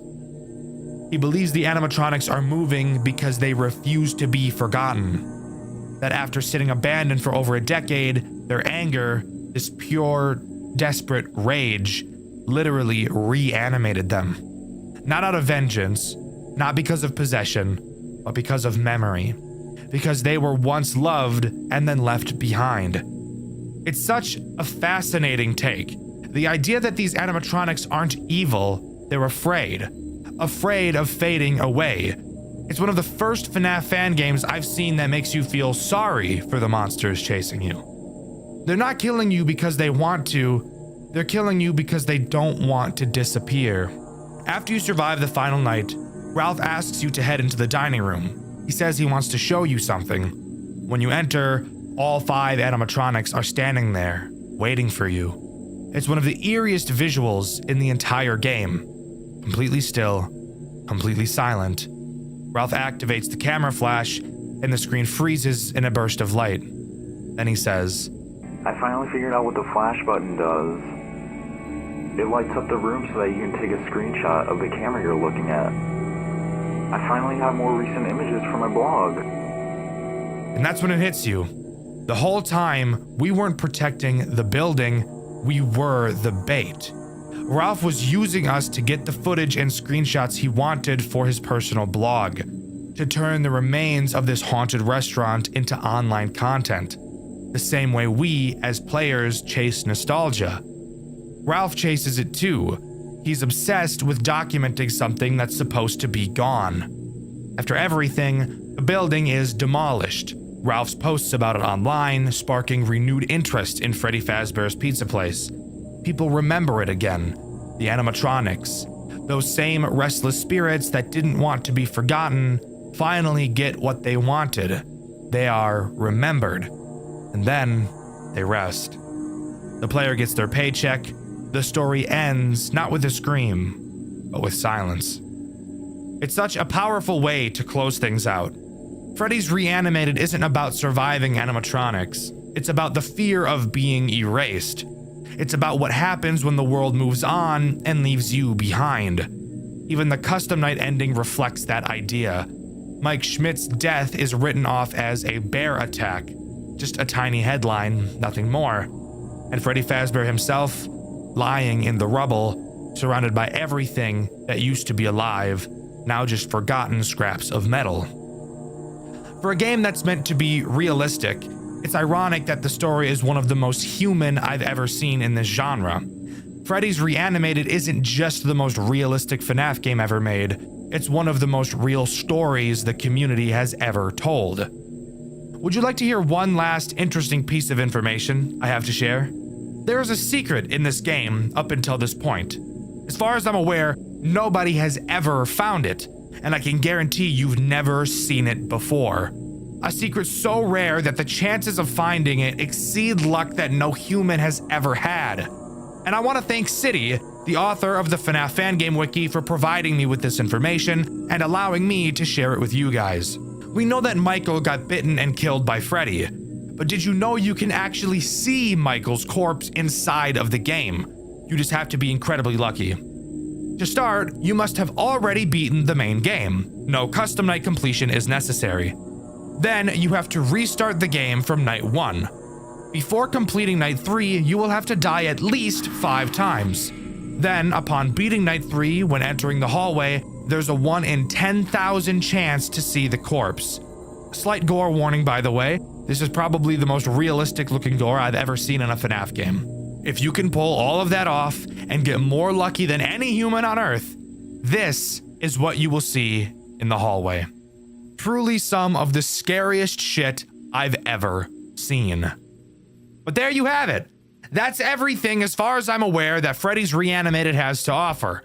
Overall, this game is one of the coolest experiences I've ever had since starting this channel. I don't think this game is nearly my favorite. I think I like Junior's and Banshee just a little bit more, but it's definitely close.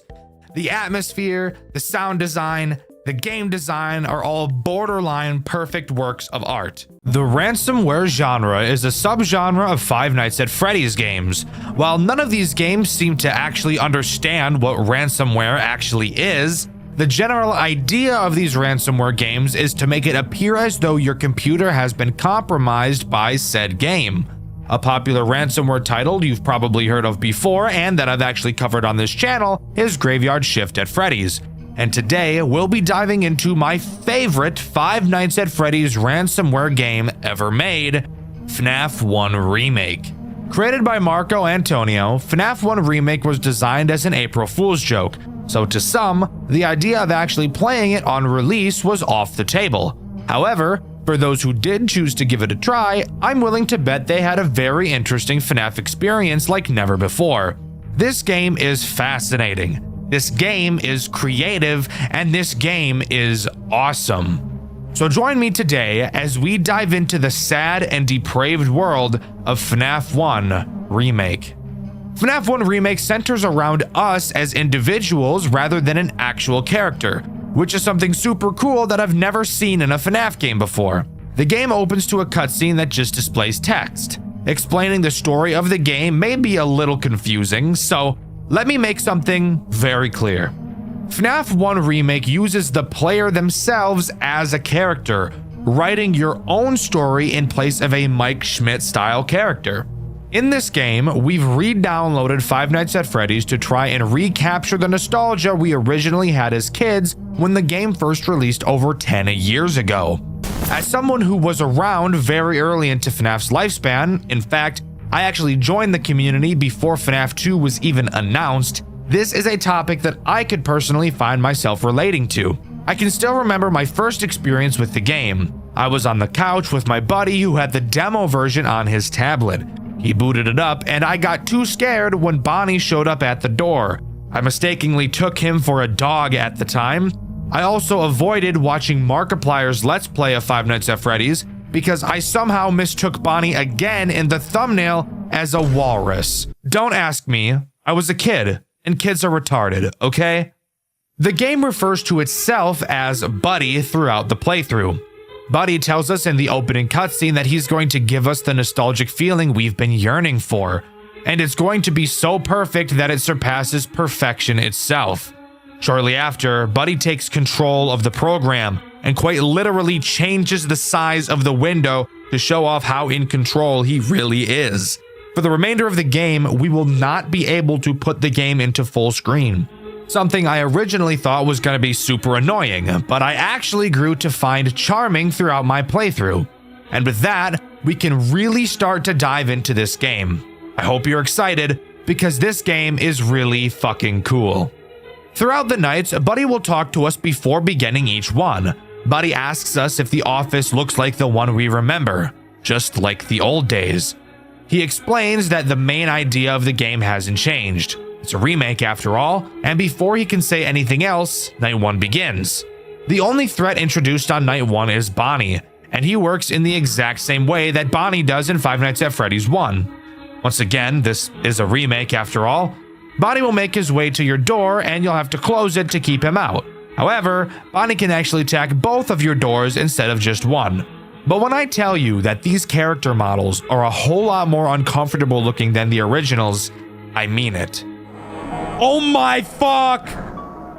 Oh, fuck that, bro. Fuck that.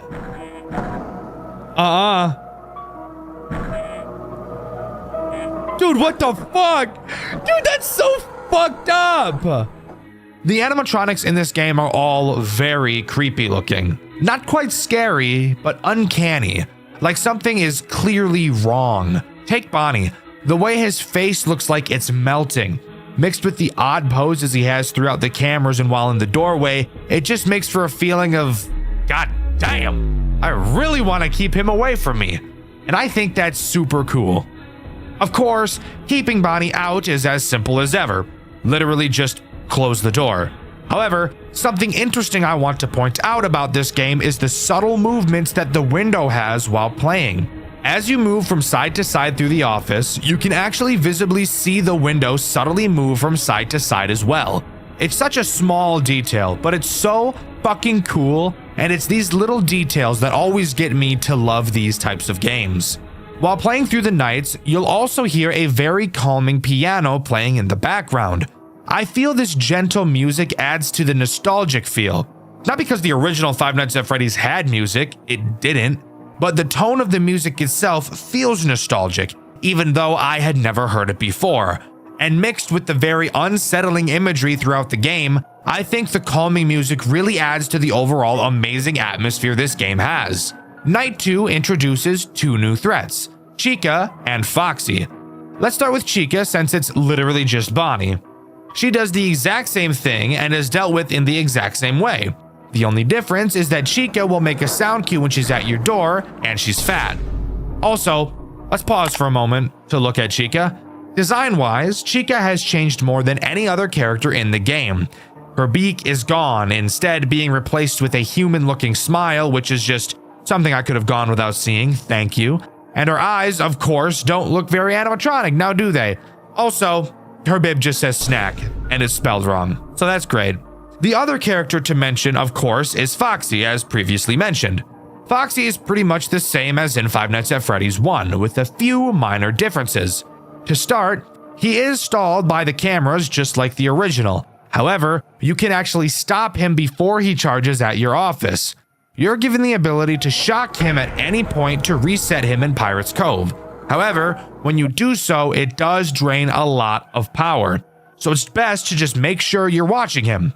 He does have one other attack, however. Occasionally, you will hear Foxy do his classic singing. A touch I think is super nice. The classic da-da-dums from Foxy are some of the most memorable noises in the entirety of the FNAF franchise. Right up there next to Freddy's death song, the FNAF 2 hallway ambience that makes me want to wipe my balls on a cheese grater, and the animatronic jump scare noises themselves. So adding them back into this game 100% contributed greatly to the nostalgia factor that this game was going for, and I love it. When you hear Foxy start to hum, a hook will appear on the ceiling of your office. You will have to simply click the hook to make it go away, or Foxy will obviously ravage your insides. However, this may go entirely unnoticed since the entirety of the game, as I'm sure you could already tell, is in black and white.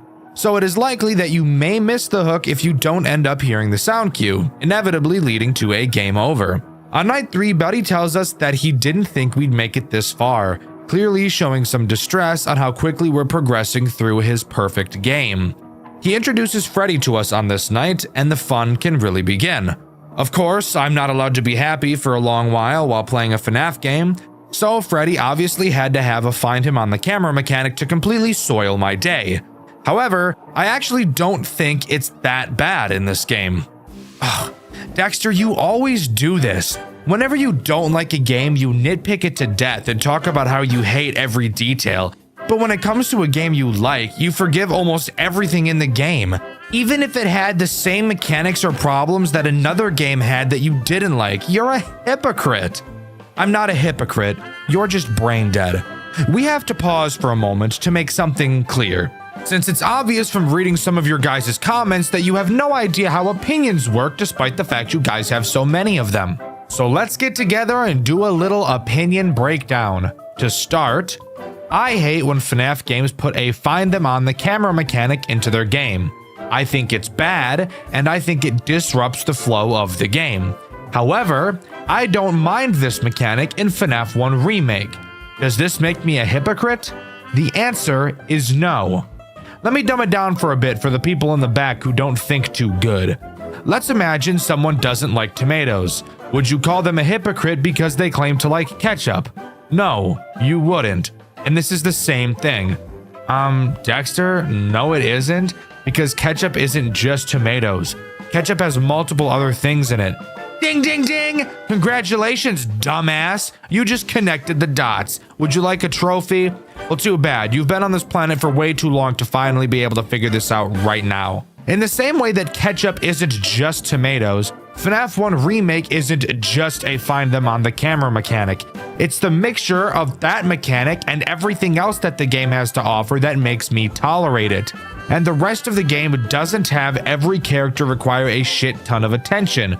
So, taking a few seconds to find someone on the cameras actually doesn't disrupt the flow of the game at all, and therefore makes it a balanced integration of the mechanic. If that somehow still doesn't make sense to you, and you still think I'm a hypocrite who glazes every game I enjoy, then you are retarded and there's no saving you. Anyways, continuing, Freddy also has 2 other ways to attack you. The first is just teleporting directly into your fucking office. When he does, all you have to do is just stare into his big, innocent, sensual eyes. I mean, all you have to do is stare at him for a while and he'll teleport back to the stage.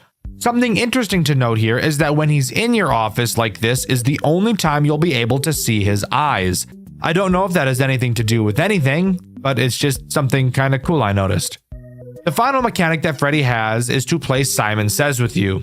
Yes, I'm serious. Hey, this game is still an April Fool's joke after all. It can be as unserious as it wants to be. Occasionally, Freddy will drop a panel down into your office and 4 of the 9 panels will light up in a specific order. You will then have 10 seconds to repeat the pattern you saw. If you fuck up the order or take too long because you sit on TikTok and have the attention span of a toddler, then you will immediately get jump scared. And there you have it, the most mechanically complex character throughout the entire game. And you can quote me on that. Editor, quote me on that. I fucking dare you. Watch what happens. Al, piece of fucking shit-ass editor! I'm sorry, Al. I don't know what came over me there. Anyways, on to night 4. On night 4, Buddy talks to us once again, except this time something is a bit different. Buddy is growing nervous that we're about to beat the game. He expresses how he wishes it could go on forever, how he wishes he could make it go on forever. Night 4 doesn't introduce anything new and is just a harder version of Night 3. Night 5 is much the same. Buddy asks us if we're still having fun. He asks us if we will play again after we win. just like old times. It's becoming clear that Buddy is growing desperate, ironically holding on to the nostalgia more than we are. He doesn't want us to leave, and I get the weird feeling that he's not going to let us. And I was right. At 4 a.m. on night 5, Buddy ends the night abruptly to talk to us, finally showing himself. An uncanny drawing of Freddy. He's grown aggravated with our supposed lack of appreciation of his masterpiece. He thinks that by us beating the game that we're just going to throw him and his creation aside to forget about. He grows more and more morphed as his anger gets the best of him, and he decides once and for all to make one final change to make this game truly perfect for us, getting rid of every mechanic we've seen so far and replacing it all with him, throwing us right into night 6. Oh, that's awesome. Thank you. We open to the office and see what it has become, Buddy's new creation. The scenery is morphed like it's underwater, and the monitors have been added to our office. Even the header of the window has changed to "keep going" in all caps. Buddy by far is the most complex character in this entire game. Al, don't you dare play that fucking quote! The most mechanically complex character throughout the entire game. You asshole. Well, whatever. I guess I lied back there, but who cares now? Buddy is the most complex character, so eat my nuts. Let's start with Buddy's main mechanic, sprinting as fast as possible directly into your door. You'll know when he's about to attack because you'll hear the loudest footsteps of all time pile driving directly towards you. You will have to quickly close the door to whichever side he's attacking and listen to him pound on the door as loud as fuck. Buddy also has the chance to attack your doors without booking it, so you will have to use the hall lights to see if he's there, and if he is, just hold the light on him until he disappears. He attacks very often and very quickly, so make sure you're on your A game. Buddy has 2 other ways to completely drill into your butt like he's digging for gold. You'll notice in your office that 2 monitors have appeared. That is not a coincidence, and it is actually a mechanic, if you can believe that. Throughout the night, Buddy has a chance to hack these monitors. When he does, all you have to do is click them to shut them off. If you don't, they will very quickly begin to drain your power faster than my female coworker drains my patience. And finally, Buddy has the chance to infect your cameras with a virus. When he does, you'll have to find the virus on the cameras and close them before they totally beam you. If you don't do that and instead allow them to beam you, the virus will cause your power to go out. And Buddy will crip walk into your office, rubbing his hands together and licking his lips before diving into your crack to have a quick little nibble. Keep in mind, Buddy is very fast and you will be getting attacked consistently throughout the night. There's not a whole lot of breathing room, so this night really pushes the limits to test your nerve control. If you can manage to survive until 6 a.m., we will get the final monologue from Buddy, where he expresses that he failed to accomplish his only goal: create a fun experience for us, the player. He says he'll cease to exist once the game is closed, saying he's only data and checked boxes, breaking the 4th wall and referencing what I can only assume to be Click Team Fusion code, which is primarily made up of checkboxes. He finalizes his monologue by stating he will forever roam around the darkness of our minds and asks us not to pity him. He apologizes one final time and hopes that we had a good time with his creation. And yes, Buddy. Yes, I did. And with that, that's all FNAF 1 Remake has to offer. There's not much more besides the custom night and a real-time 6-hour night, which I will not be touching in my entire life, thank you very much. But for a game this good and creative, I think most would be surprised to hear that it was developed in only 2 months. And I think that's fucking crazy. That's such a small amount of time for an indie dev, and I think everyone can agree when I say it turned out great. The game isn't too difficult, the designs are amazing, the atmosphere is uncomfortable and nostalgic, and it does a near perfect job of telling the story of desperation. Buddy's goal was to scare you, to appeal to how FNAF seemed when we were kids, and as we progressed through the nights he grew desperate that we would beat it and we'd never come back. So he forces a 6th night on us in a desperate attempt to get us to stay. But after completing it, he gives up completely. He has nothing left to give us, and he knows that as soon as that window closes, we're never going to play again. And I think this is truly the most amazing part of this game. Fuck the atmosphere, fuck the designs, fuck the gameplay. This story is honestly, if not one of the best I've ever seen come out of any FNAF game. Or really any game for that matter, ever. And that cannot go overlooked. But let me know what you think. Do you agree with me, or do you think this game is just YouTube thumbnail slop? Juniors is the most unique FNAF fan game I've ever played, and I have played a lot of them. Really, I've quite literally built my entire career around playing FNAF games, and Juniors is 100% the most fun I've ever had playing any FNAF game ever designed. This video is here to go over everything I love about the game and the few things that I hate, because truly, I do not believe there is currently any FNAF fan game that does the formula better than Juniors. So let's waste no more time on the intro that nobody cares about and get into the best FNAF fan game ever made. Before we begin talking about Juniors, I want to tell a bit of a story, or I guess more of a fun fact. I actually wanted to avoid playing and reviewing Juniors for the longest time. I've been getting suggestions for it since my first ever FNAF video over a year ago, and I've always decided that I didn't want to touch it. Why? Because I used to have this really cringy way of thinking. If something is popular, it must be overrated type of mentality. After finally sitting down and playing through Juniors, seeing it completely blind for my first time ever, I will never in my life think like that ever again.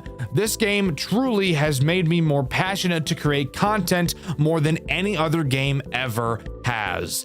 Set your expectations as high as you want, and I guarantee Juniors will still blow them out of the water. We play as an unnamed paranormal investigator. We're assigned with exploring the supernatural presence of the restaurant Juniors. As I'm sure you may have guessed, yes, this is the same Juniors that can be seen in the Midnight Motorist minigame from Pizzeria Simulator. We wake up in a place called the Barrens, which seems to be a limbo between life and death. Looking up, we can see what I assume to be our own brain, and we soon meet a character named Paul Bear. Throughout this game, we don't learn much about Paul Bear, but he is the only friend we have throughout the game. Paul Bear explains that there is an evil presence inside of the Juniors establishment, only ever referring to it as the Ghost. Eventually, we strike a deal with Paul Bear. He agrees to help us with our investigation of Juniors, and we agreed to help Paul Bear find freedom from the Ghost by defeating it in one way or another. With that, we head to bed and start our first night. Usually, the way I talk about nights in FNAF games is pretty basic. I bring up which threats are introduced, how to deal with them, and throw in a dick joke or something. However, Juniors does the entire FNAF formula so differently from any other FNAF game I've seen, so covering this is going to be a fun change of pace. To start, Juniors completely gets rid of the sit and survive style of gameplay that most other FNAF games have. The game still has the classic 6 nights, however, each night isn't completed once you've made it to an arbitrary time limit. Instead, similar to a game like Pizzeria Simulator, progression is based on finishing tasks. Except the key difference between the tasks in Pizzeria Simulator and the tasks in Juniors is that one of those games has super fun tasks that I look forward to doing, and the other game is fucking Pizzeria Simulator. But what exactly are the tasks in Juniors? I'm so glad you asked, because these tasks are the sole reason why this game is so amazing. Throughout the night, the ghost Paul Bear was telling us about will enter one of the animatronics at random. It's our job to watch the cameras for weird anomalies and figure out which animatronic is possessed. And each night, you will have to correctly identify where the ghost is more and more times. On night 1, you need to correctly identify the ghost 2 times, and with each subsequent night, that number goes up by 1. But before we really get into that, there's something else that this game does that I wasn't expecting. Typically in FNAF games, the animatronics will make their way to your office and try to attack you. This is actually not the case in Juniors. The animatronics will never come to your office. Well, at least not in the typical FNAF way, but I'll cover that in a minute. The tools at our disposal are pretty minimal. We have our cameras, control panel, and our repair room. Throughout the course of the night, if you check your control panel, you will be able to see the condition of each of the 6 animatronics. Yes, 6. You've got the main 4, with the addition of the marionette and balloon bitch, or as this game calls him, balloon baby. As the night progresses, the condition of each of these characters will decrease. If they ever go completely empty, they'll use your ass as sustenance and gobble it up. At any time, you can send one of the animatronics onto a conveyor belt that will bring the character to your repair room. Once inside the repair room, you can quickly fix them and send them back into the pizzeria. This will cause their condition to go back up to 100. However, you have to be careful, because if you send the possessed animatronic to your office, it's game over. Another thing to note is that you can't send more than one character to your repair room at a time. Moving on to the actual ghost hunting part of this game. As mentioned previously, there are 6 characters that the ghost can possess. Both at the start of the night and directly after identifying the possessed character, you will get a grace period where no animatronic is possessed. You should use that time to send the lowest conditioned animatronic to your office to be repaired. There are multiple different cues to tell you who the possessed animatronic is. It seems like throughout the nights, new clues are introduced. However, I cannot find a distinct list of what clues get introduced each night, so I'm going to be guessing based on my experience. If you know that I'm wrong, let me know in the comments below. There are 2 clues that are introduced on night 1. The first one is pretty easy: camera flickering. When an animatronic is possessed, they have a chance to cause the camera that they are currently on to start flickering. The cameras by default flicker their lights, so this is pretty subtle, but if you look closely at an actual flickering camera, you'll be able to tell that the ghost is on it, because between the flickering, the cameras will have a brief period where they go black. That sounds pretty easy, I hear you saying, and while yes, it is, this is another part of the game that I think is super cool. There aren't an insane amount of cameras to look through, and it's very common that multiple characters will be visible on a camera at the same time. So this brings up the possible problem. If the cameras are flickering on a camera, but multiple characters are present, how do we figure out which of the animatronics is actually the possessed one? This right here, this conflict that you have to figure out, is the main reason why I love this game so much. It's such a simple problem, but the way you go about solving it can be different depending on your playstyle. This is honestly the coolest mechanic I've ever seen out of any FNAF game, and I don't think it's ever going to be beat. So, what was my strategy?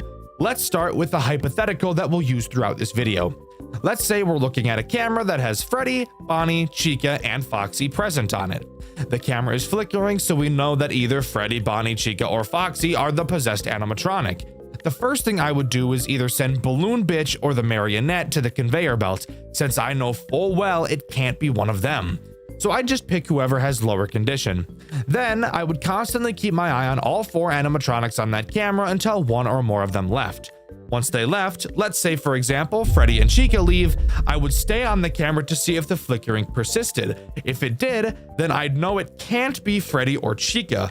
Let's say Foxy left next and Bonnie stayed on the camera. If the lights stopped flickering, then I'd know for a fact it has to be Foxy. And if I really wanted to double check, I could find the camera where Foxy left to and see that the lights are still flickering. But as I've said, that is only 2 of the clues that are introduced on this night. What's the other? Handprints. I should mention that once the ghost possesses a character, only one of the clues will become present in that character until it is found. And from what I can tell, they never switch which clue they have until the ghost is found. Handprints are pretty simple. When a possessed character leaves a camera, they will leave a handprint behind on the lens of the camera. So let's go back to our hypothetical again. Freddy, Bonnie, Chica, and Foxy are all on one camera. Freddy and Chica leave, and after doing so, we spot a handprint on the lens. That means we now know that the ghost has to be in either Freddy or Chica. So we can send either Foxy, Bonnie, the marionette, or Balloon Bitch to the conveyor belt, and all that's left is to watch Freddy or Chica. Whoever we choose, we wait for them to leave a camera. If Chica leaves and a handprint isn't seen, that means the possessed character has to be Freddy. And with that, night 1 is in the bag. After the night, we head back to the Barrens and talk to Paul Bear again. He explains that he himself chooses to stay in the Barrens because the ghost won't go there. Pussy-ass ghost Paul Bear is afraid of another ghost. Don't question it. It's kind of like those people who are afraid of other people. What do we call those things? Oh, yeah, moderators. Anyways, night 2 time. Night 2 doesn't appear to add any new clues. However, I will take this time to talk about how Pallbear can aid in our investigations throughout the night. If at any point you're confused on who the ghost may be hiding in, once per night you can go to the control panel and actually ask Pallbear who he thinks it is. He'll be able to narrow it down to 2 characters. Do you need this to beat the nights? No. But I do think it's kind of neat that it's available if you're struggling. I only ever used it once throughout my playthrough on accident because I didn't know that clicking on this would actually cause him to give me a hint. Also, if you want to watch my full playthrough, you can do so on my second channel, Dxtr Black. It's also on this night where I want to bring up the Marionette and Balloon Bitch. Since you can never actually see either of them on the cameras, you may be wondering how you're supposed to be able to tell if they are possessed. I'll talk about the Marionette later, so for now I'll talk about Balloon Bitch. His mechanic is actually incredibly simple, and I honestly think it's one of the weakest mechanics in the entire game. All you have to do to check if Balloon Bitch is possessed is look at your control panel. If his condition number is freaking the fuck out, he's possessed. If it's not, he's not. That's it. Again, I don't really think that this has a good reason for existing. Maybe the dev just wanted a 6th character so that there would be 3 on each side on the control panel, but I feel like it would have been much more interesting if you just allowed Balloon Bitch to be seen on the camera like the main 4. He could have been made to be a more challenging character. Since he's smaller than everyone else, having him hide in the cameras and be immune to the motion sensor could have been a super interesting challenge. But let me know what you guys think about Balloon Bitch in the comments. After completing night 2, we find a VHS tape. Watching it shows a claymation of Freddy carrying an animatronic limb up to a door.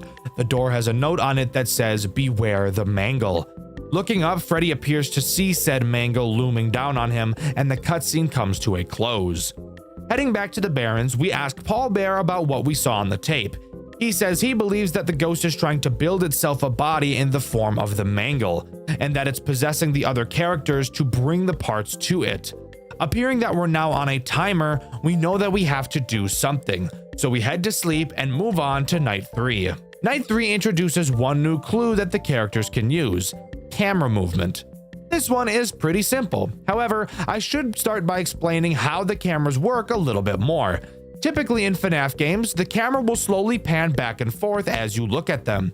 In Juniors, you have to manually move the cameras to see the full picture using WASD. The camera movement clue does exactly what you'd think. If you're moving the cameras, the ghost can cause it to jerk in a direction you're not moving it in. My camera got fucked a little bit, the weird control. I don't know if that was me fucking around or if that was the heathen. Whoa. My camera just fucking zipped. Using that, you can follow the exact same method as the flickering clue. However, the camera will not jerk if you aren't moving the cameras, so you'll need to get into the habit of doing that often.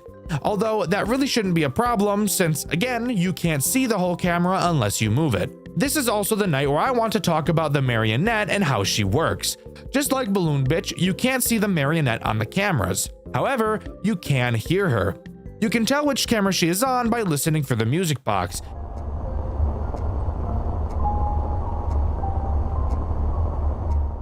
If you hear it, then you know that the Marionette is on whichever camera you're looking at. Fundamentally, is this different from the 4 main characters? No. However, I do think it's a super fun addition to the formula, where if we were using our hypothetical again from earlier, let's imagine all 4 of the main characters are on a camera and the camera is jerking in a random direction when we move it. Then all 4 characters leave at the same time, but the camera is still somehow jerking. Then you notice that you've been hearing the music box the whole time and just weren't paying attention. Now you know that it has to be the Marionette. It's not that it's hard to figure out, but it may be something that slips your mind as you're so focused on trying to find the ghost. I love the Marionette in this game, and if you couldn't guess from my constant glaze, it's the best Marionette I've ever seen out of any FNAF game. After completing night 3, we find another tape. On it, we watch the ghost leave Freddy and move to Bonnie. Then see Bonnie carry another piece of the mangle to the secret door. This is another thing I really like about this game. Even though you can't feel it, you know both you and Pallbear are in a race against the clock, as with every passing night, the mangle gets closer and closer to being completed. and you know that once it's finished, your chances of winning become slim to none. Heading back to the Barrens, Paul Bear isn't present. Climbing up a ladder, we find him in a tree looking out at the brain. We tell him that our investigation ends soon. Paul Bear mentions that the spirits know he's in the Barrens with us by now, and we devise a plan to break into the secret room, the basement, and get to the mangle before it's put together. Sharing a moment of solace together, we head back into the restaurant. Somehow, this game is actually making me care about a character, which is insane to say given the fact I'm talking about a FNAF game right now. But regardless, it's on to Night 4. Night 4 introduces the most ball-busting clue we've ever seen: camera malfunctions. This does exactly what you'd think. The possessed animatronic will cause a malfunction on whatever camera they are on. That means if we go back to our hypothetical, Freddy, Bonnie, Chica, Foxy, and the marionette are all on the same camera. One of them becomes possessed, so we lose the ability to see that camera. Fuck. Continuing to watch the cameras, we hear the music box stop, but the malfunction continues. We now know that it can't be the marionette. All of a sudden, the camera pops back on, and all we can see is Bonnie. Well, now we know that it can't be Bonnie. Now we look around the cameras until we find the malfunctioning one again. As we look, we spot Foxy on a camera. We now know that the ghost is either Freddy or Chica. Oh fuck. You quickly check the control panel and see that Freddy and Chica are both at 15 stability. What are we to do? We don't have enough time to keep watching. So it is now our time to make a decision you will probably have to make at least once in your playthrough. Praying to the RNG gods that the ghost isn't in Freddy as you send him down the conveyor belt. Freddy finally arrives and you don't die, so you now know it has to be Chica. Realistically, this exact situation doesn't happen all too often, but I do think this malfunction clue is by far the most stressful out of all of them. I think it adds a new type of tension that the game needed. I love this clue. I think it adds a whole new interesting way of analyzing the threat. It's fantastic. After completing the night, we find another VHS. In it, we see the ghost possess Chica while she's sleeping, and she takes another piece to the basement. Heading back to the Barrens, we keep it short and sweet with Paul Bear. He says he knows of a way to the basement, and we tell him that after we wrap up our investigation tonight, we'll meet back up with him and head there to put an end to this. Heading to bed, it's on to Night 5. Night 5 adds no new clues, only being a more difficult version of Night 4, and by more difficult, I mean we have to find the ghost 7 times instead of 6. I'm really out of things to talk about when it comes to the night sections, as I've talked about everything that's relevant throughout them. All we have left to talk about now is in the basement. After completing Night 5, we get one last tape revealing all of the characters awakening the mangle, a foreshadow of what's to come. Heading back to the Barrens, Paul Bear explains the plan. We'll go along with whatever the mangle has planned and lure her into the Barrens and trap her forever. We say our final goodbyes to Paul Bear and enter the basement, not knowing what's ahead of us. Upon entering the basement, we're greeted to a new office. The basement serves as Night 6, the boss fight night. I'm just gonna put this out here right now. I am not a fan of Night 6, gameplay-wise at least. I think it looks great, and I think it serves excellent story purposes, but I think it's a massive step back from the core loop of the game. The basement is set up exactly how the office from FNAF 2 is. 2 open vents to your left and right, and a large hallway in front of you. You have access to a flashlight, cameras, and a Bonnie mask. Yes, it's literally just FNAF 2, even equipped with a music box to constantly wind throughout. Maybe this is the reason I don't like this night. Just kidding, it's not a maybe. Of course this is the reason I don't like it. I'm not a huge FNAF 2 fan personally, so seeing it in a FNAF game that I really like puts a bad taste in my mouth. However, I'm not going to let that discourage me. How does this night play, and are there any redeeming qualities? Throughout the night, all you have to do is wind the music box and put on your mask whenever the animatronic enters your office. If you ever see Foxy in the hallway, flash your light at him. Guys, it's literally just FNAF 2. I really don't have to explain this to you. The characters even look different on this night, and in the extras menu, this version of them is called Withered. It's FNAF 2. That's it. That is until the halfway mark. What the fuck? We were the mangle. What the fuck? Conveyor belt. Yo! What the fuck? Yo, the time's all fucked. What the fuck is that thing? Oh, nah. Halfway through the night, your control panel will be forced up. You'll be able to see the conveyor belt and watch as each character makes its way through. Several sticky notes ridiculing you. Every single animatronic sacrifices its body to the Mangle, and it's finally time for the final fight. The Mangle enters the building, and now is the perfect time to talk about how fucking disgusting these character models look, especially Mangle. The level of detail in these characters is insane. Seeing Mangle on the cameras is probably the most uncomfortable thing about this entire game. She's so gross and it's super cool. But I do have to ask the question, why the fuck do they look like this? Is our main character going insane and imagining that they look like monsters more than they do? Or did the manufacturers of these robots actually design the most fucked up creepy robots of all time? Anyways, once the Mangle spawns, the way this night is played changes. Now, for some unknown reason, Mangle has an owl attached to her. Does that make sense? I'm sure there's a reason for it, but I can't for the fuck of me figure out what that might be. Occasionally, this owl head will appear in either of your two vents. When it does, all you have to do is put the mask on until it leaves. Mangle herself has a chance to appear in the hallway. As far as I can tell, she has no sound cues, so you have to constantly check for her yourself. When she's there, hold the flashlight on her until she leaves. Finally, we have the most soul-sucking, nutsack-tearing, butthole-puckering mechanic in the entire goddamn game. The Ghost. The Ghost can appear on any camera. You'll be able to tell because you can see her hand. When you see the Ghost, all you have to do is hold the light on the camera until it disappears. You might be asking yourself, why the fuck is that a problem? That sounds even easier than the owl. Hell, I almost guarantee you will never be able to see the cameras in your entire fucking life. Why? Well, as I'm sure you're aware if you've ever played a FNAF game before, when a character moves from one camera to another, it's very common for the camera to go black for a moment. This is done so that you don't see the characters teleporting out of sight. However, the Mangle moves so goddamn cocksucking fast through the cameras that they will be black for about, 90% of the fucking night. Meaning that, very rarely will you be able to check if the Ghost is on a camera. Could we stop? Could we stop? Literally, what the fuck am I supposed to do? She's moving around the camera so fast, I can't even fucking look to hold the light on her. I feel like this is unintentionally difficult, but it's actually so bullshit, it's not even close to fun. This is the main reason why I dislike Night 6 as much as I do. Dying because I couldn't find the Ghost because I can't see the fucking cameras for more than 0.3 seconds every 14 decades is not fun. It ruins the pacing of the game and destroys all immersion I had in the situation. But if you can manage to not get fingered by the Ghost, you'll survive to 6 AM and lure the Ghost into the Barrens. The Ghost grabs Paul Bear, revealing he himself is a costume, not an actual plush bear. Surprise, surprise. This should have been obvious. The Ghost tells Paul Bear she's going to kill us, but we quickly run up behind her while she's distracted and fucking gank her ass. Dead kids! Rah! Rah!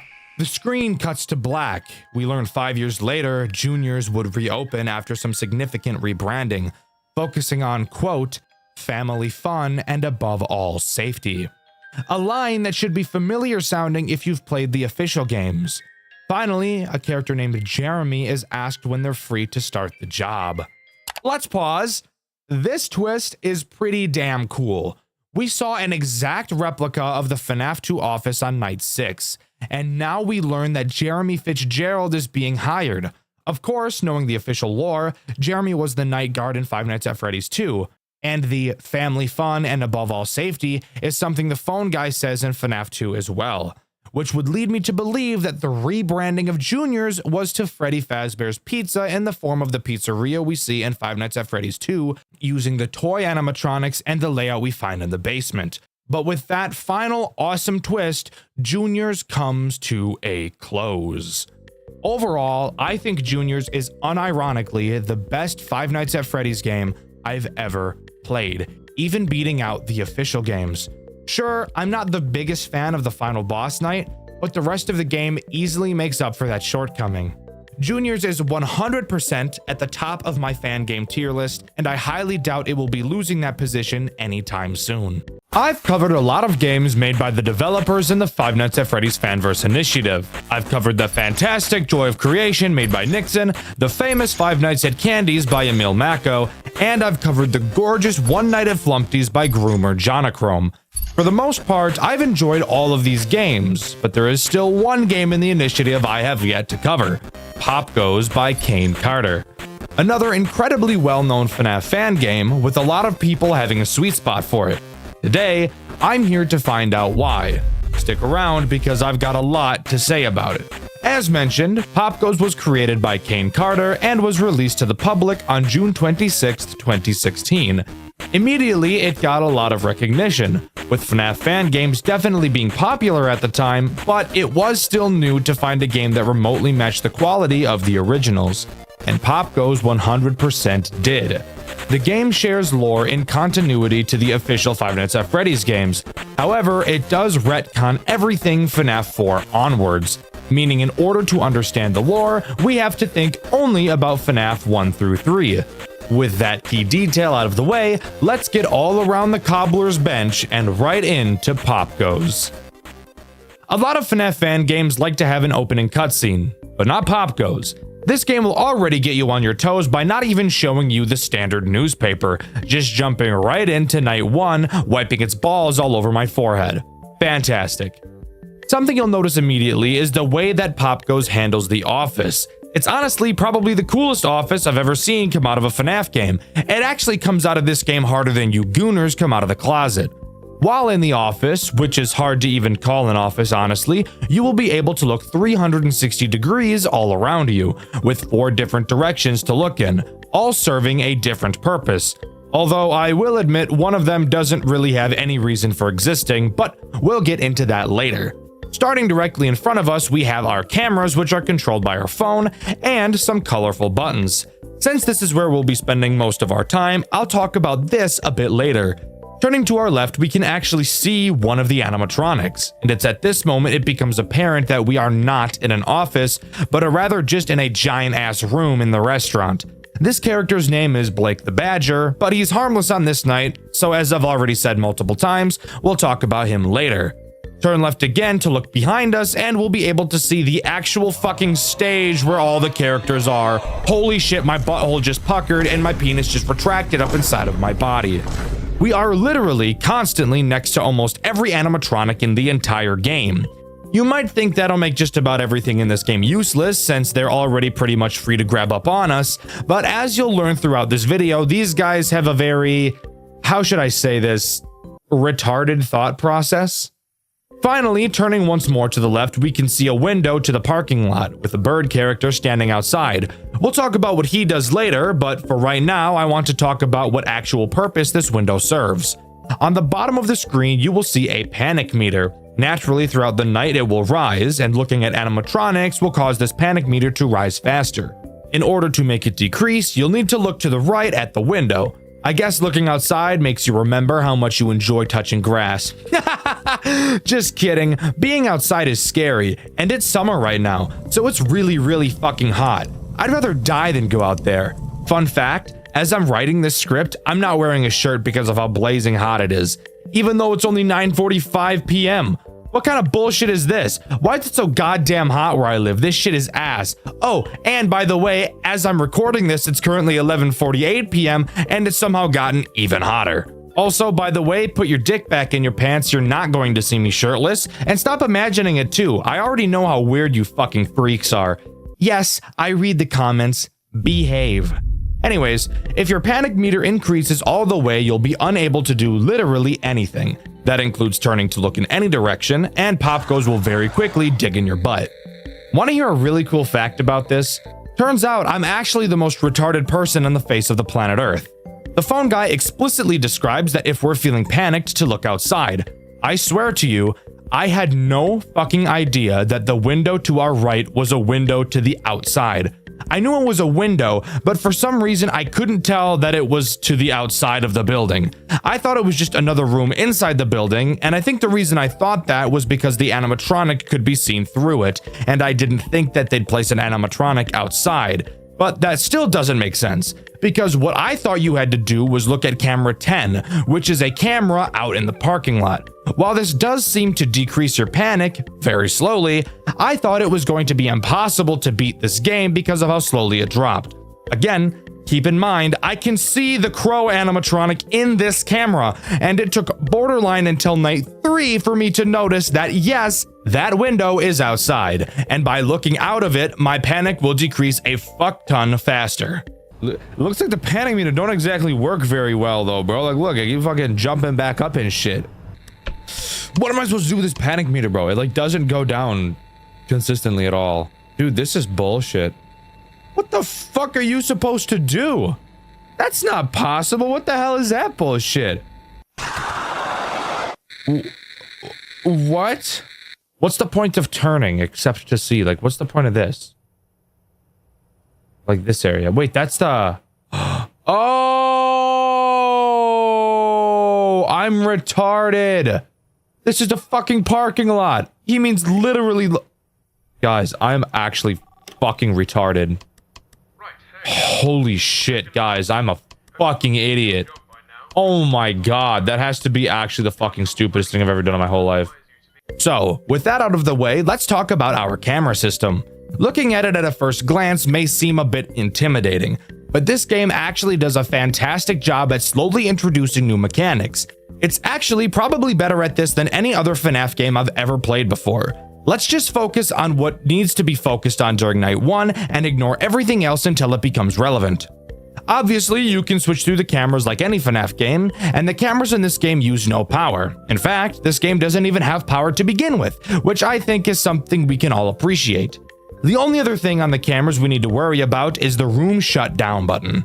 This button does exactly what you think it does, temporarily shuts down the power to a specific room. You'll notice you can only use this button on cameras that have this weird device on them, and if you can't tell what this is, it's a 3D printer. Why are there 3D printers here? Well, canonically, I'm pretty sure it's because the kids that come to the restaurant can print out their own animatronics or something like that. I don't really know. I was more focused on the phone guy talking about his boring ass life. I wasn't really paying attention to the actual story of the game very much. Where these 3D printers come into play during gameplay is when we talk about our boy, Pop Goes the Weasel. Yes, we are actually introducing the main character of the game on night 1, something quite a few FNAF games don't like to do until later nights. Pop Goes will leave his stage and head towards any room with a 3D printer, which by the way you can actually turn around and watch him leave via walking through the very room you're sitting in. Remember how I said the characters in this game make some pretty retarded decisions? Yeah, this is one of them. If Pop Goes' goal is to kill me, why doesn't he just do it? He's literally directly behind me. It would not be hard at all. In fact, the only time he does kill you is when your panic meter gets too high. So, if he doesn't kill you himself, how is he a threat? Great question, and one I'm going to answer because, no shit, it'd be a pretty shitty review if I didn't explain anything. Once Pop Goes enters a room with a 3D printer, he will attempt to print out a piece of a character called the Black Rabbit. It's literally just Shadow Bonnie from Five Nights at Freddy's 2. In order to stop him, you will have to shut down the room he's in before he prints it. This will make the printer turn off and will make him leave to go find another one. After a few seconds, the power to the room will automatically come back on, so you don't have to worry about losing sight of the room forever. Pop Goes is completely relentless. The moment you shut down one room, it won't be long until he attacks another, which actually leads to a constant pressure gameplay loop. Typically something I would find unfun, but again, this game actually does it incredibly well, and I think it has everything to do with how well it introduces new mechanics. But back to Pop Goes. If you don't shut down the room fast enough, he will print out a piece of the Black Rabbit and walk back to the office. If you turn around, you can actually catch him placing the piece he printed out on the table behind you. If he prints out every piece, the Black Rabbit will become active and immediately kill you. I personally never died to the Black Rabbit, which goes to show either how easy this game is or how much fun I had playing it that I was able to find a rhythm. I should briefly mention how the phone calls in this game work, since they're also quite a bit different from most I've seen. Unfortunately, the phone guy is British. I know that should be given a warning in and of itself, but let's try to move past that tragedy. After getting the typical phone guy spiel, you're given 3 options for things to ask him, and whatever you choose will actually give you some branching dialogue. giving a small bit of replayability to each night. One option usually elaborates on a mechanic, another usually does some lore dumping, and the final is typically just some silly fun. Small details, I'm telling you. They're what make me appreciate games the most. But after beating night 1 in typical FNAF game fashion, we're tossed into a post-night 8-bit minigame to do some lore dumping. Except this game actually does it a little different than other games do. Each minigame takes place in the same area. This weird red maze-ass area. I have no idea what the floor is supposed to be made of, but let's ignore that. In this minigame, we play as Stone the Crow. This is the same character that stands outside of your window in the parking lot, by the way. Each character you play as in this minigame will have a different path you need to follow, and a different item you can interact with. This is the route you need to take as Stone. Following this path will lead you to a balloon boy chained up. Once you see him, the minigame ends. However, if you want to get one of the special endings in this game, there is something you need to do first. In each minigame, you will be able to find a secret character named Simon. Once you find him, you will be transformed into what I'm going to call a purified version of the character. Once purified, if you head over to the balloon boy, instead of the game just ending, you'll actually be able to free him from his shackles.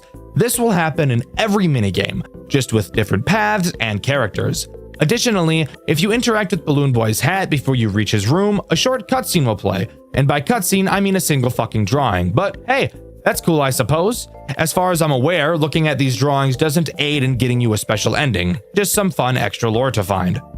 Night 2 introduces 2 new characters, except they both do the exact same thing at the exact same time in the exact same way, so they're basically only one character.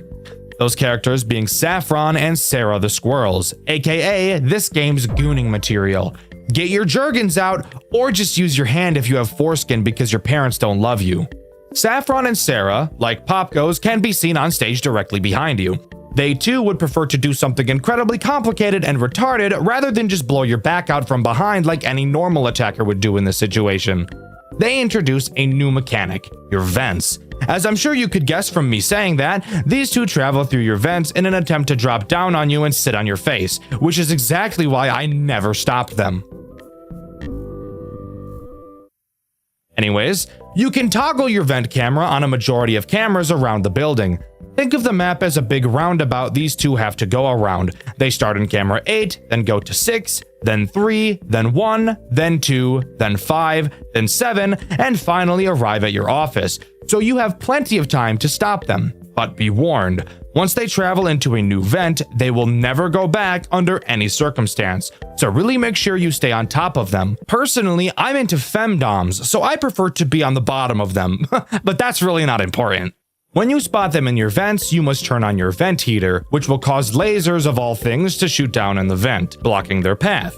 The phone guy tells you that these lasers will stay on for 1 minute, except this game has a crazy twist, and the twist is that he fucking lied. The lasers actually only stay on for 9 seconds. Not 10, 9. Fuck me, I didn't want to see a nice round number anyways. Don't fret, you don't actually have to keep track and count in your head, as on your cameras a heat symbol will appear whenever your lasers are active, meaning that as long as you know how to use your eyes, you'll always be able to tell whether or not your lasers are on without constantly having to toggle vent to check. Kane could have easily not put this heat symbol in the game, and without changing any mechanics, it would have made it a fuckload more difficult. But Kane cares about video game balancing, and I really respect him for that. If the squirrels get all the way through the vent, they will appear in the vent directly above your head. If you look up, you'll be able to see them peeking down at you. Much like Popgoes, these girls actually never attack you. Instead, what they do is snatch up your phone like a frat boy snatches up Easy Cooter. Obviously, without your phone, you won't be able to switch cameras, meaning Popgoes will be free to build up the black rabbit and you'll be done for. However, it's much more likely that your rapidly climbing panic meter will get you killed first. Anyways, on to the post-night minigame. This time we play as Saffron and we're tasked with finding Toy Freddy. Very similar to last night, we can find Simon, become purified, and free Toy Freddy from his shackles. Oh yeah, and additionally can view another picture with some loud-ass music playing as well. Lore or something!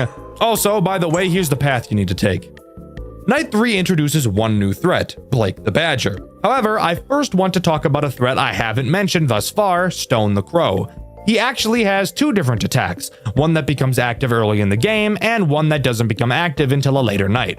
Both of his attacks are actually the most threatening and annoying out of any character in the entire game. Crazy how one character can have multiple ass-erupting problems that I hate. His early attack has him just be an annoying prick. He will occasionally appear on your cameras and block your entire view. This prevents you from seeing pop goes, which is obviously not great. But if that wasn't enough, when you look at him, your panic meter actually increases way faster than normal. And want to know the coolest part? The higher your panic, the more commonly he appears on your cameras. That's a fucking wombo combo if I've ever seen one before. Holy shit. Leave my poor anus alone. It's had enough. In order to make him stop appearing on the cameras, you obviously have to lower your panic. Ironically, by staring at him out in the parking lot. Let's just pretend like that makes sense. Anyways, now I can talk about Blake the Badger, a character who is literally just fun. As I mentioned previously, Blake can be seen directly to your left. This, by the way, is the direction that is pretty much useless to look in. Along with seeing Blake, you can also see the door to the server room in this direction. If you look this way long enough, you'll see Blake walk into this server room. You can view the server room on your cameras where you can see Blake present. This camera is one of the reasons why watching him move real time doesn't matter, because you'll be checking the cameras consistently anyways. Blake has you play Simon Says. Hey, Simon! Like the guy in the minigames. I wonder if that's a coincidence. Once Blake is in the server room, he will set the monitor inside to a certain color. On your desk, you will see 5 different buttons, each with a differently colored circle on them. What you need to do is click the circle that's the same color as the monitor in the server room, and then press the Blake button next to your monitor to call him over so we can check if you chose correctly. When you call him, by the way, he will literally come right up to you. If you turn to the left, you will see him staring right at you, which kind of startled me the first time I saw it. If you got the colors right, he won't attack you and will go back to minding his own business. Get it wrong and you're obviously fucked. Want to hear another reason why looking to the left is not worth it? Well, if Blake happens to be there because he's checking on your color, if you look at him, your panic meter will increase drastically. So there is literally never a good reason to look to your left, ever, so just don't.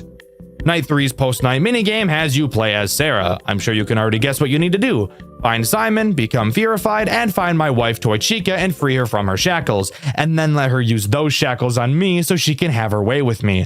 But let's leave Chica and I alone while you guys move on to Night 4. Oh yeah, and here's the path. Night 4's new threat is Stone the Crow. While yes, I've already established his camera blocking threat, that's not the only threat he has, as I've already mentioned. This is the night where his much more annoying problem arises.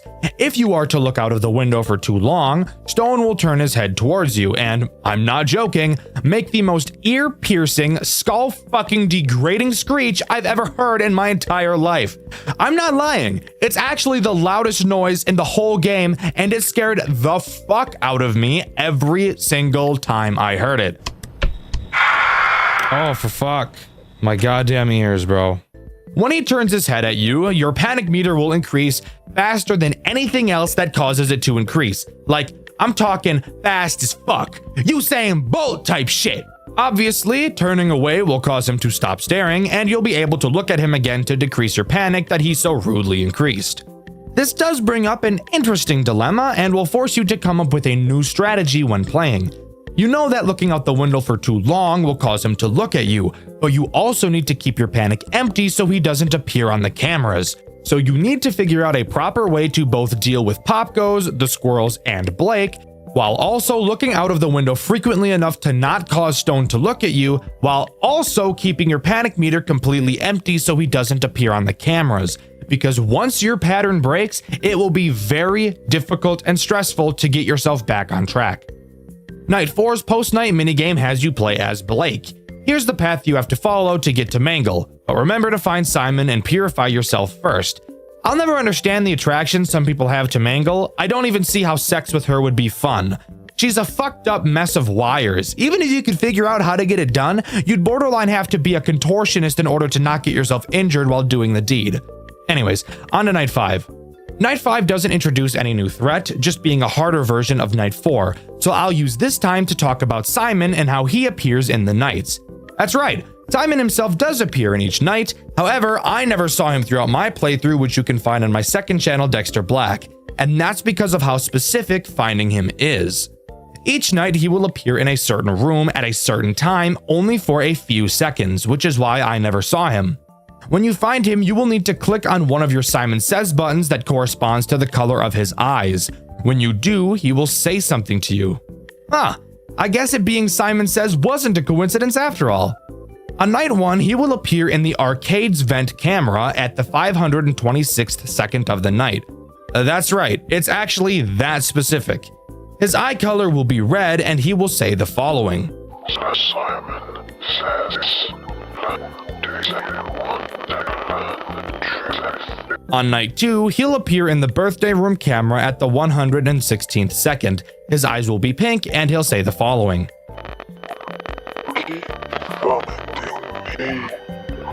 I'll tell you everything. On night 3, he'll appear in the parking lot camera on the 472nd second. His eyes will be blue and he'll say this. Oh, brother. He must be so fond of him. On night 4, he'll appear in the staff room at the 342nd second of the night. His eyes will be yellow and he'll say the following.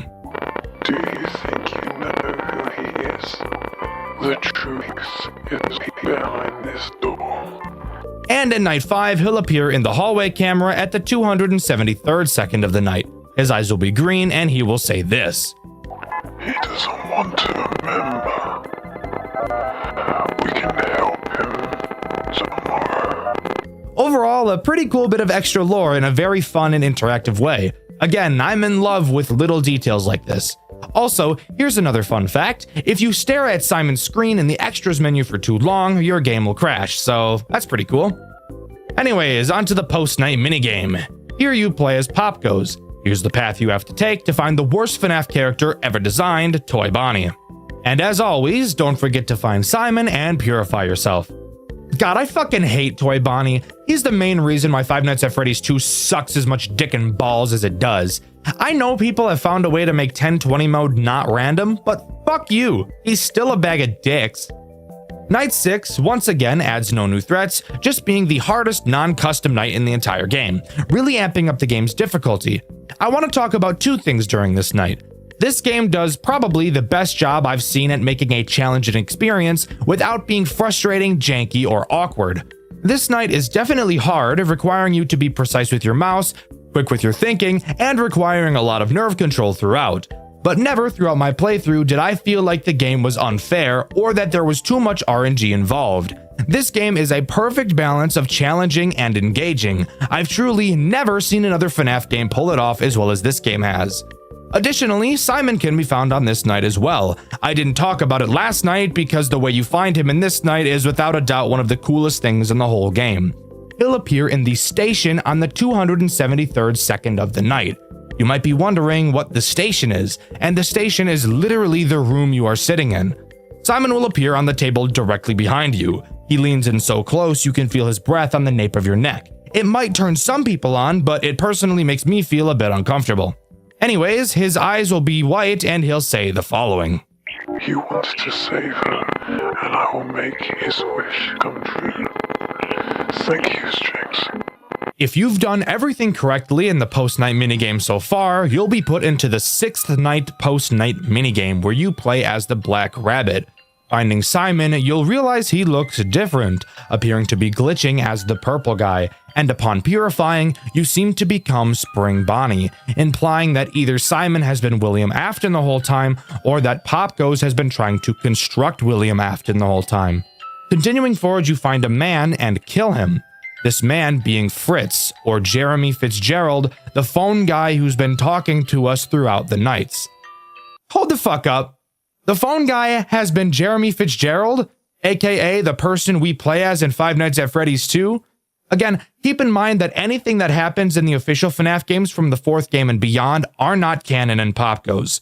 Throughout the game, Fritz talks about an accident he had at Freddy's, never going into specific detail as to what it was. I'm going to take a guess he was either the Bite of 87 victim or the Bite of 83 victim, since he also mentioned that he used to work for Freddy's.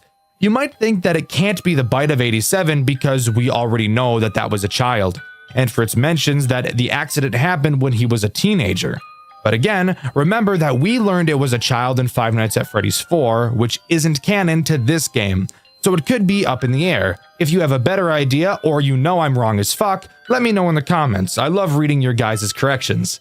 During the last night of this game, Fritz asks us a question. Would we forgive someone who did something terrible, given that we've known the person for a long time? Then, instead of getting to ask him a question at the end of the call like every other night, we're instead only given the option of selecting yes or no, with no response given after our answer. I'm going to assume that this hypothetical question is about William Afton after he did what he did to the children. Fritz mentions earlier in the call that he feels like William probably had a good reason to do what he did. Fritz knew William and didn't want to believe he killed the kids with no good reason. I think he asks us that question in an attempt to make himself not feel so alone in wanting to forgive him. After killing Fritz in the final minigame, one last cutscene plays out. We're back in our office and we watch as Simon approaches us and stares deep into our eyes, making us fall in love. No, I'm kidding. I mean, he does stare at us, but I highly doubt it's for that reason. And with that, we get the grave ending. As far as I'm aware, this game's version of a true ending. And that's where Pop Goes comes to a close. Overall, I actually love this game. Originally, going into it, I was nervous that this video was going to be another hit piece like Jolly, but I was actually very pleasantly surprised when it turned out to be a very enjoyable experience. I truly think that this game has the best difficulty balancing of any FNAF game I've ever played. Each mechanic feels solid and has great synergy with every other mechanic, without having the game feel unfair and overwhelming while still providing a satisfying challenge. The story isn't too convoluted, and there's not a lot of garbage hoops to jump through to be able to experience it, which for someone like me, who dreads learning the lore in games, can really appreciate. Because of all of these reasons, I'm placing Pop Goes in my top 10 favorite FNAF games of all time. I honestly really enjoyed my time with this game, and I highly recommend all of you give it a try. You won't regret it. Also, I'm aware that Pop Goes is getting a remake, and I'm incredibly excited to review that when it comes out. Five Nights at Freddy's games don't scare me. Even the jump scares never typically get me to scream, shout, quiver in my boots, and defecate in my britches. However, the game I'll be covering today did. Not only that, but this game, this masterpiece, is probably one of, if not the coolest Five Nights at Freddy's fan game I've ever played. Today, I'll be covering their return to Bloody Nights. Released in 2023 on Game Jolt by Kazovsky, it serves as a prequel to the official Five Nights at Freddy's series, taking place before the events of Five Nights at Freddy's 2. So you already know this game is about to be packed to the brim with lore, and after hearing that, I really begin to quiver in fear, because covering lore makes me want to drop cheeks on my desk and quake my entire house. I personally care much more about gameplay. Can't enjoy the story if the game itself is worse than shitting in a public school bathroom. So let's jump right into the return to Bloody Nights. I'm sure I won't lose my mind, even a little bit. Starting up the game, we're greeted to an opening cutscene, where we can see Spring Bonnie playing a tune and getting his jiggy on. We appear to be inside a Freddy costume, and given when this game is taking place, I can only assume that this is either a Golden Freddy suit or a Fredbear suit. Looking around in the suit, I noticed literally Satan chilling in the darkness. Sup, Satan? And shortly thereafter, we're thrown into the menu. The return to Bloody Nights has the typical Five Nights formula, with a difficult sixth night at the end. Split up into days of the week, it gives it a bit more character, which also makes sense. When a girl asks you what day it is, you don't say the fourth day, you say Thursday like a normal person. But all you little freak geeks probably respond by instantly jeebing in your pants because a woman has never spoken to you before because you're chronically online. Don't lie. We all are. Nothing to be embarrassed about. Jumping into night one, we first have to wait for a phone call to play out between Henry and William. Since this takes place before the official games, it can only be assumed that at this point in time, Henry already had his restaurant, and William was currently working on his own. Before every night, we get a phone call just like this. Henry checks up on William's progress with the animatronics. William talks and makes me incredibly uncomfortable.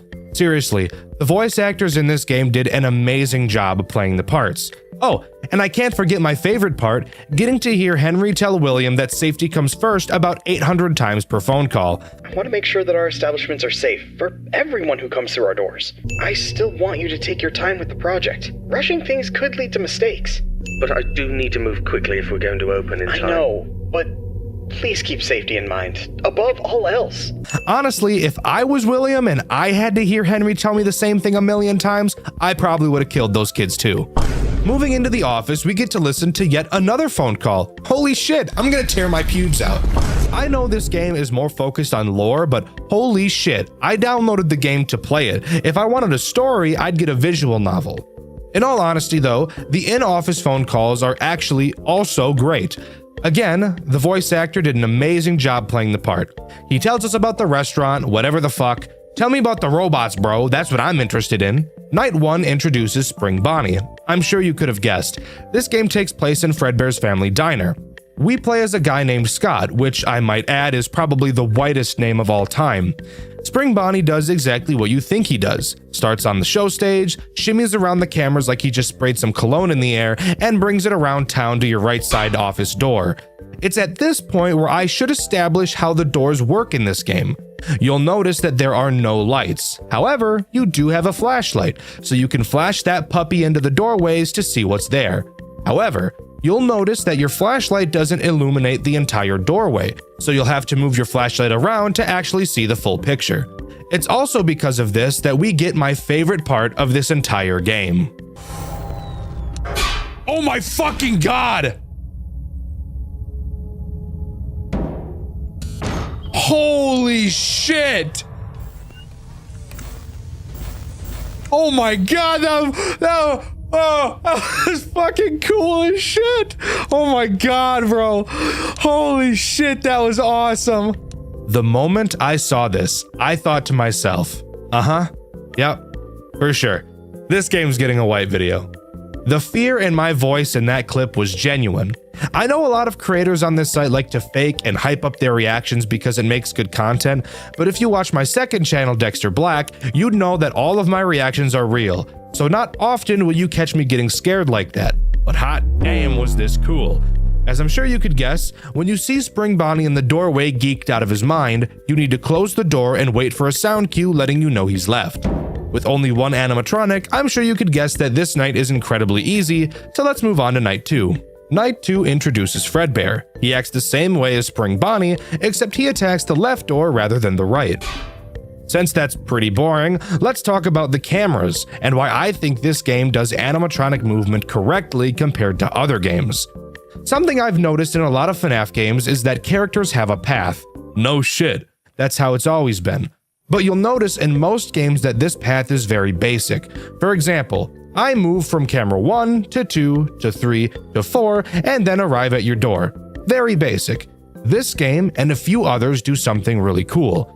Rather than just appearing in one camera and teleporting to another, the characters in the Return to Bloody Nights will instead have multiple phases on each camera, kind of like Foxy from Five Nights at Freddy's 1, wherein, if you're watching the cameras, you will see Spring Bonnie, for example, go from the show stage to standing off of the show stage, and then he'll transfer to another camera, and in most cases, each character has at least 2 phases on each camera that they enter, which really gives a feeling of realism to the game, as it seems like you actually get to see the characters walking around rather than just teleporting from camera to camera like most Five Nights at Freddy's games. Another game that pulls this off really well is A Bite at Freddy's, a FNAF fan game I've covered on this channel, and you can watch my review of it after you finish this one. It's a fantastic video if I do say so myself, which I do. Anyways, on to Wednesday, which introduces 3 new threats, those threats being, hold on a second, 3 new threats in one night? Did I read that right? Hold on, let me check. Oh my god. Yeah, that's right. 3 new animatronics become active on this night. God damn. Talk about going from 1 to 100 in a fraction of a second, good lord. Well, let's start going over them, shall we? Starting with the least infuriating of the 3, we have the puppet. An area of your office I have yet to mention is the prize corner, which is directly behind you. Here you will be able to see prizes. Who would have thought? This is also where you can see a bunch of fun references like Sonic, FNAF, Cuphead, and a bunch more. I had a lot of fun pointing out as many references as I could while playing, which you can see in my full playthrough on my second channel, Dxtr Black. The puppet has a chance to appear at any time throughout the night behind you in the prize corner. It doesn't move through the cameras, so there's no way to predict when it's going to attack. However, thankfully, it does play a sound cue that lets you know it has appeared behind you, telling you to get off that computer call and kiss it on its hot mouth. When you hear this bell jingling sound cue, you have to quickly whip around and find it in one of 3 locations with your flashlight. Once you find it, it'll quickly hide away like a bitch and you're free to continue. The puppet is really never a problem throughout the nights, acting more of an annoying distraction than a real threat. But now, I get the misfortune of talking about the other 2 threats that this night places in my anus. So let's cover the spawn camping dickhead Fredbear 2.0. Fredbear 2.0 doesn't appear on the cameras. Instead, he appears right outside of your right door. That's where he starts. Yeah, he begins the night already outside of your door. And that's the furthest away he'll ever get from you. Isn't that just the worst thing you've ever heard in your life?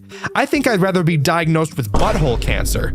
Fredbear 2.0 has multiple phases before his actual attack. You'll have to constantly flash your light in the left doorway to check his progress, which takes your attention away from a crucial character you need to watch on the cameras, whom I will talk about in a moment.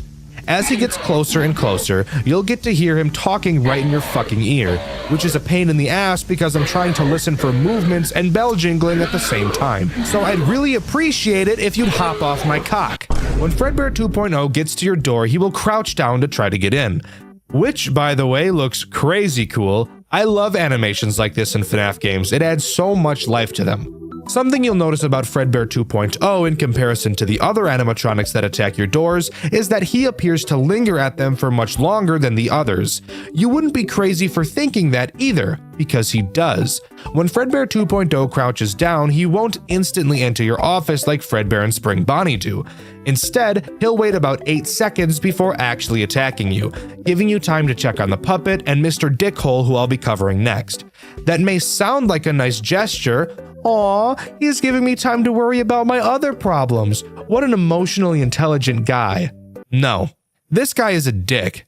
Something I should mention is that there is no power system. However, there is generator heat. What causes the generator to go up? That's right, using your doors. No matter how much you think you're going to be able to consistently time out when Fredbear 2.0 is going to attack, I promise you that you'll get it wrong a few times. And because you know that you're going to get it wrong, you'll probably feel inclined to play it safe and close it sooner than you technically need to. And this is where he gets you. Because even if you close the door early, his timer still has to count all the way down before he attacks, leaving you with your generator heat increasing while that dickhead just stands there like a dunce for half a century.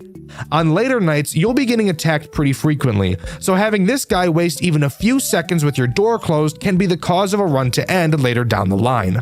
Alright, I can't put it off any longer. I need to talk about the most infuriating character in this entire game. Spring Bonnie 2.0. Spring Bonnie 2.0 acts much like the original, slowly creeping his way through your cameras until he can reach your office. But there's something interesting to note about him. While he's on the cameras, you can see that he's covering his face often, almost like he's playing hide and seek. And the reason for that? It's because he literally is playing hide and seek. When his robot AI was being designed, they made a hide and seek function that was meant to be used to play with the kids, but instead it's being used to play with my ass like a bongo drum. That doesn't sound too bad, Dexter. I think you're overreacting. No. Bullshit. No, I'm not. Unlike Spring Bonnie, Spring Bitch 2.0 doesn't appear in your doorway.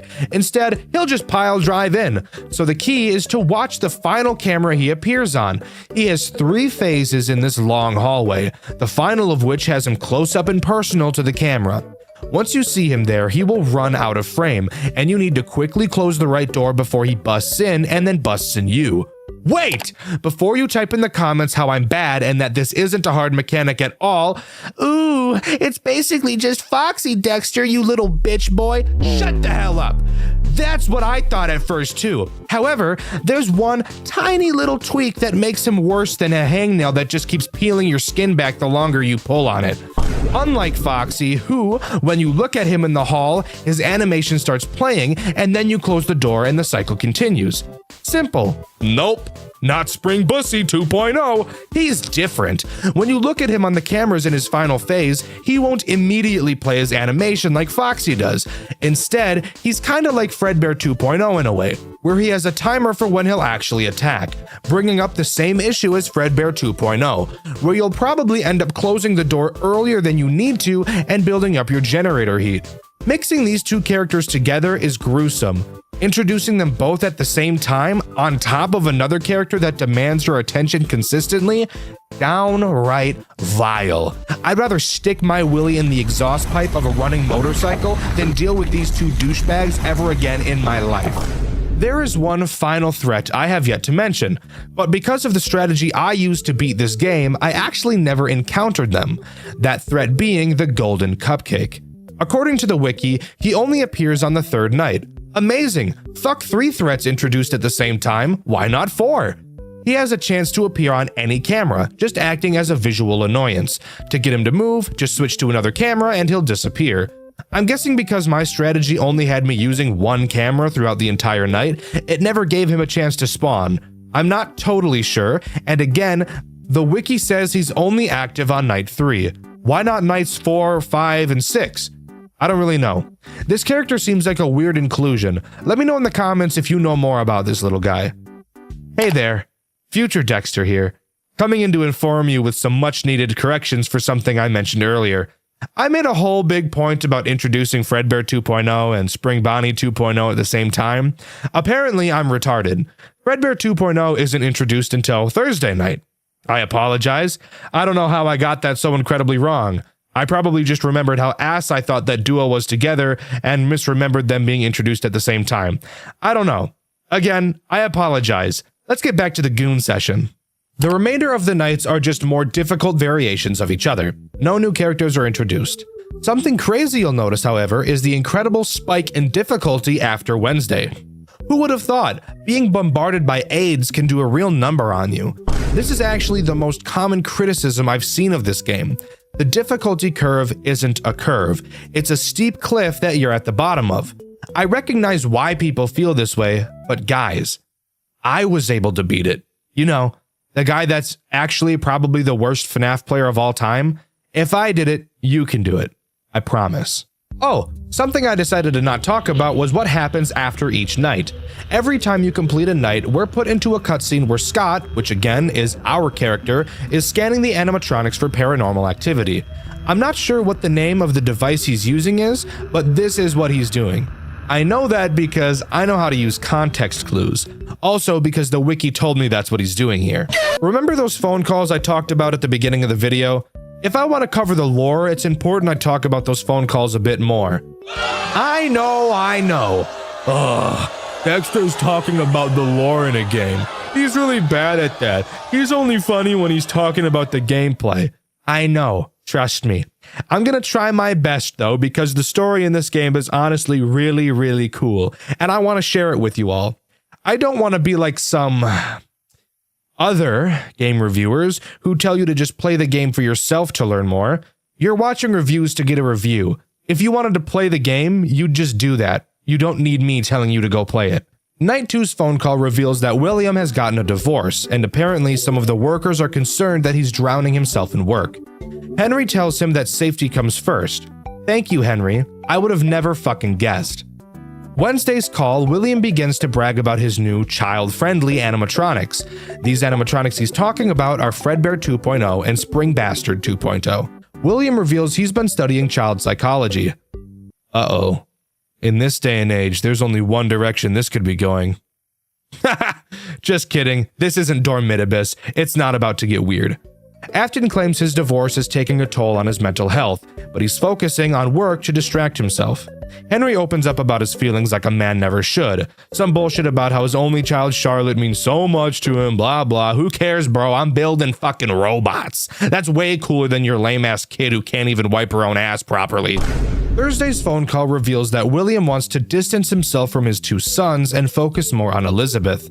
I also noticed in this phone call that Afton seems a lot more passive-aggressive. Looking back on it now, that probably has something to do with his mental health. But while I was playing, I was rooting for William during these calls because of how sick and tired I was of Henry mentioning safety for the 200th time in a row. Additionally, on Thursday night, we learned that the diner is being shut down due to the disappearance of 6 children. I wonder who could have done that. Friday's phone call gets dark. Henry's daughter fucking died. RIP! Afton doesn't really seem to care. I'm with you there, William. Afton mentions he has to do something, and Henry tries to tell him to not do anything that might have negative consequences. William brushes this off as it seems he's too far gone. I'm assuming that these things that need to be done are the killing of the 6 kids. It's then around this time that William stuffs one of the kids, Cassidy McKay, into the Fredbear 2.0 suit and leaves her to rot inside Fredbear's family diner. Isn't it crazy how fucked up FNAF games are? I often forget how disturbing the actual story is when I'm making videos about these games. After the completion of Night 4, Scott scans Fredbear 2.0, and unlike the other characters scanned previously, the machine we have starts to go nuts when scanning Fredbear 2.0, likely because of the body of Cassidy inside. After the completion of Night 5, we get a monologue from William, explaining how he killed the kids and framed Henry. It has been many years since the incident that changed everything. I have done unforgivable things since then. The missing children. It was all my doing. We get the reveal of Circus Baby and hear about Elizabeth getting ganked by her. After the completion of Saturday, we get a cutscene of who I can only assume is Elizabeth, talking about needing to guide the other victims. I'm assuming Elizabeth because of how Baby guides throughout Sister Location, although I could be wrong on who this is. Finally, if you complete this game's max mode, you get one final cutscene, displaying William dying in the Spring Bonnie 2.0 suit, which is in 2D rather than 3D like the rest of the game for some unknown reason. And with that, that's all the Return to Bloody Nights has to offer as far as I'm aware. Overall, I really liked this game, but I can understand why a lot of people don't. Sure, it looks really pretty and the story is amazing, having us play as the phone guy from FNAF 1 and 2, but I think this game focuses too much on story and not enough on gameplay. Sure, the Game Jolt page does say it's primarily about the story, but I can still understand why people dislike the gameplay loop for being too repetitive and difficult, even though that's how most FNAF games end up panning out. I'm pretty sure the community liked Post Shift 2 more, which that game is just brutally difficult and confusing for the sake of being brutally difficult and confusing. So I guess that tells you where the community really is. What's the coolest thing you've ever seen a FNAF game do? Has there ever been a moment where you're playing a game and something is revealed that absolutely blows your mind? I've recently been suggested a FNAF game that did exactly that, and I'm very excited to share it with you all. Today, I'll be talking about Fredbear's Fright, an amazing FNAF fan game made in 2017 by Garrett McKay. This game is heavily tied to the original Five Nights at Freddy's lore, with a twist at the end you're not going to want to miss, so I'd recommend sticking around to the end, because its ending is actually crazy. Let's not waste any more time and jump right into it. Fredbear's Fright opens with a cutscene that takes place in the office from FNAF 1. The screen turns upside down, and I'm actually not totally sure why that happens. If you guys know why, let me know in the comments. Afterwards, we're sent to the menu and we can jump straight in to Night 1. Something really interesting about this game is that it actually takes place in the original Freddy Fazbear's location with a few tweaks. You'll notice the only door you have is your left one, the right door being replaced with a small vent on the ground that can also be closed via door. You can see above the vent a panel with numbers on it, but we'll get into what that is later. Additionally, on the ceiling there's a lever you can pull that causes water to sprinkle into the office. I will get to that in a moment also. The animatronics in this game are mostly original aside from the two main ones, those being Dismantled Spring Bonnie and Dismantled Fredbear. We'll talk about Fredbear later because on Night 1 only Dismantled Spring Bonnie and scrapped Mousiki? I'm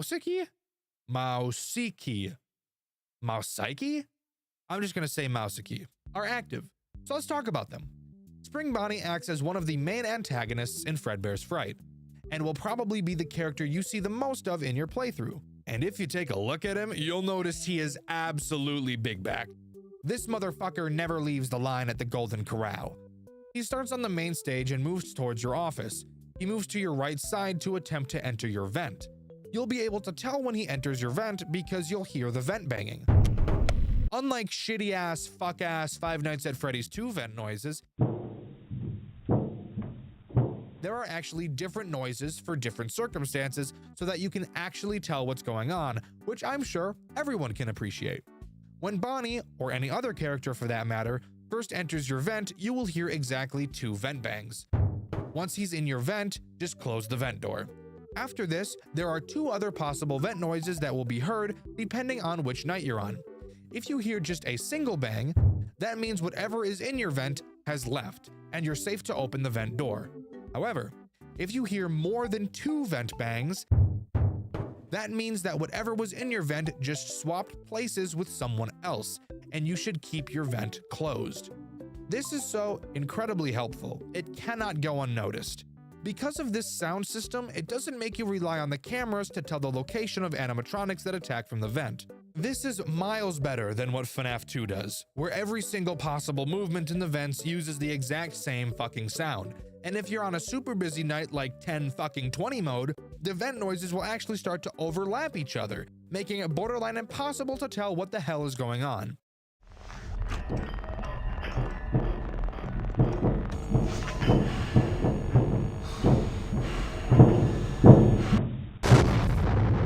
Now let's talk about scrapped Mouseki. Mouseki is only ever visible on 2 cameras, camera 7 and camera 6. He will start on camera 7, and let me say, he looks scary as fuck, I'm not even gonna lie. He will move to camera 6, and when he moves again, he will disappear from the cameras entirely. Shortly after, you'll be able to find him at your left door when using the door light. What the fuck? All you have to do is simply close the door, and he'll promptly piss off. Mouseki will almost never be a real problem until later nights with a certain character I'll talk about later. Get to 6 AM and congrats, you're ready for night 2. After most nights in Fredbear's Frights, you will have to play an 8-bit classic FNAF minigame. The first minigame has you play as Fredbear on a stage with Spring Bonnie. You'll sing to the children for a short amount of time before the curtains close, and Purple Guy will come on stage and presumably turn the animatronics off. Oh boy, Pussy Guy is going to do something devious, I already know it! Anyways, on to night 2, which surprisingly doesn't have any of the animatronics that were active last night present. This night introduces 4 new characters: Dismantled Fredbear, the Hand Puppets, and Prototype. No, not the Prototype from Poppy Playtime. I don't know why I assumed you think it was. Probably because all you chronic gooners are brain rotted. Yeah, we'll go with that. Dismantled Freddy is one of the easiest animatronics to deal with. However, he can be pretty annoying when he attacks at a non-optimal time. Fredbear begins on stage just like Bonnie, he'll make his way to your office. But unlike every other character, you cannot prevent him from entering your office. He enters a room that you can't see on your cameras that's located behind your office. Once there, he'll wait for you to lift up your camera. You'll be able to hear that he's entered your office when you hear 2 thumps. Upon pulling your camera down, you'll be able to see him standing in front of you menacingly, and as tempted as you might be to immediately become physically affectionate with him, I encourage you to rethink your choices because you have to remember that he's a robot and not an actual living being that you can have relations with. This is where the sprinkler system becomes important. On the bottom of your screen, you'll see a water meter, indicating how much water you have left. When you pull the lever on the ceiling, water will start to rain down and decrease your meter. It's very important you don't use this water up because it's directly how you deal with Fredbear. The phone guy tells us that water will mess with the animatronics because, no shit, they're robots. He really didn't have to explain that one to us, but okay. So when Fredbear is in your office, just spray some water on him and he'll eventually go away. Something I want to mention is how unlikely it is that you'll run out of water. Even on the harder nights, I never had to deal with Fredbear more than like 3 times, and it doesn't take much water to make him go away. Safe to say, Fredbear is never a character you'll really have to worry about. That is, considering he doesn't show up when someone is at your door or enters your vent. You see, when Fredbear is in your office, you will be unable to interact with any buttons in your office besides the water lever. This means no closing the door, checking the hall light, or closing the vent door. I'm sure you can see where this could become a big problem. Let's move on to the hand puppets. There are 2 of them, a Spring Bonnie puppet and a Fredbear puppet, both of them being on the same camera. However, these 2 puppets move separately from one another, really acting as 2 animatronics. However, they function the same. Both act exactly the same as Spring Bonnie, going to the right vent and attempting to enter your office. You deal with them the same way as you do Bonnie, just by shutting the vent. The same vent noise system still applies with these 2. And my theory for their existence is purely to force you to listen and understand the vent noises, which is something I think is actually really cool. The final character to talk about is Prototype. Oh boy, Prototype. Prototype acts as the Foxy of this game. Similar to him, he has several phases on Cam 1B. He will slowly move through these phases, and just like Foxy, can be slowed down by watching him on the cameras. Once he leaves Cam 1B, you know he's on his way to your office. Oh, fuck! The endoskeleton! It's on the move, bro! And you'll have to quickly close your left door. But there is a problem you'll probably notice. The game mentions that you'll know the prototype has reached your door when he pounds on it, just like Foxy does. Except the only problem with that is, at least for me, no pounding sound is ever played. I never had a sound cue from Prototype. Instead, what I had to do was check the cameras to see if he had gone back to camera 1B. This wasn't really a huge issue for me overall, since I was constantly checking the camera throughout the night anyways, but I did probably end up losing way more power than I ever needed to. Something I want to mention about the power system, by the way. It's incredibly forgiving. You'll notice it decreases pretty slowly even when you're using a lot of power draining systems at a time. Power is usually something you'll never have to really worry about. Obviously, if you keep your doors closed all night, you're going to have a problem, but if you're playing normally, you probably won't even end up thinking about your power. But now, let's talk about Night 2's post-night minigame. In this game, you play as Foxy, dancing for the kids on stage before the curtain close, and Purpley Werpley fucks his shit up, ending the minigame. That's really it. Time for Night 3. Night 3 includes Bonnie, Prototype, Mousakey, the hand puppets, and a brand new character who is incredibly stress-inducing, Scrapped Fredbear. Scrapped Fredbear acts as an incredibly unique character that will cause more anxiety than driving right next to a semi-truck. Scrapped Freddy technically isn't a threat to you, at least lore-wise he isn't. According to the help menu, Scrapped Freddy doesn't actually want to hurt you. Scrapped Freddy works a lot like Golden Call from Dormitibus. He'll wander around the camera until he finds a phone. When he does, he'll call your office and give you a code to deactivate his AI. This is, again, according to his help menu, because he doesn't want to attack you, which I think is really interesting. When he calls your office and lists this code, you will have to use the number pad I mentioned earlier in this video to punch in the numbers. You don't have to press them as he's saying them, but once he's done reading off the code, he will hang up after a short amount of time, and if you don't have the code typed in by the time he hangs up, your ass is on the line and he's about to snort that shit. Typically, he gives you 4 numbers, but I've had him give me 5 or sometimes even 6. This can become very stressful, because you'll need to keep track of everything else going on, so you don't really have the time to put everything on pause just to focus on the code. So you'll have to keep repeating the code in your head so you don't forget as you're dealing with all of the other problems. Ooh. 5, 7, 4, 2, 5.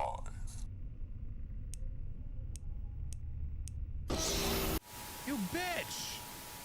I was typing that, you ass! But if you can handle all that bullshit at once, you're home clear of Night 3 and can move on to Night 4. But first, we have the post-Night 3 minigame to talk about. In this game, you play as Fredbear again and have to deliver cake to 3 children. After doing so, you walk over to a door and get yanked inside by Purple Guy and his little grubby dirty ass fingers. Fucking yuck, am I right?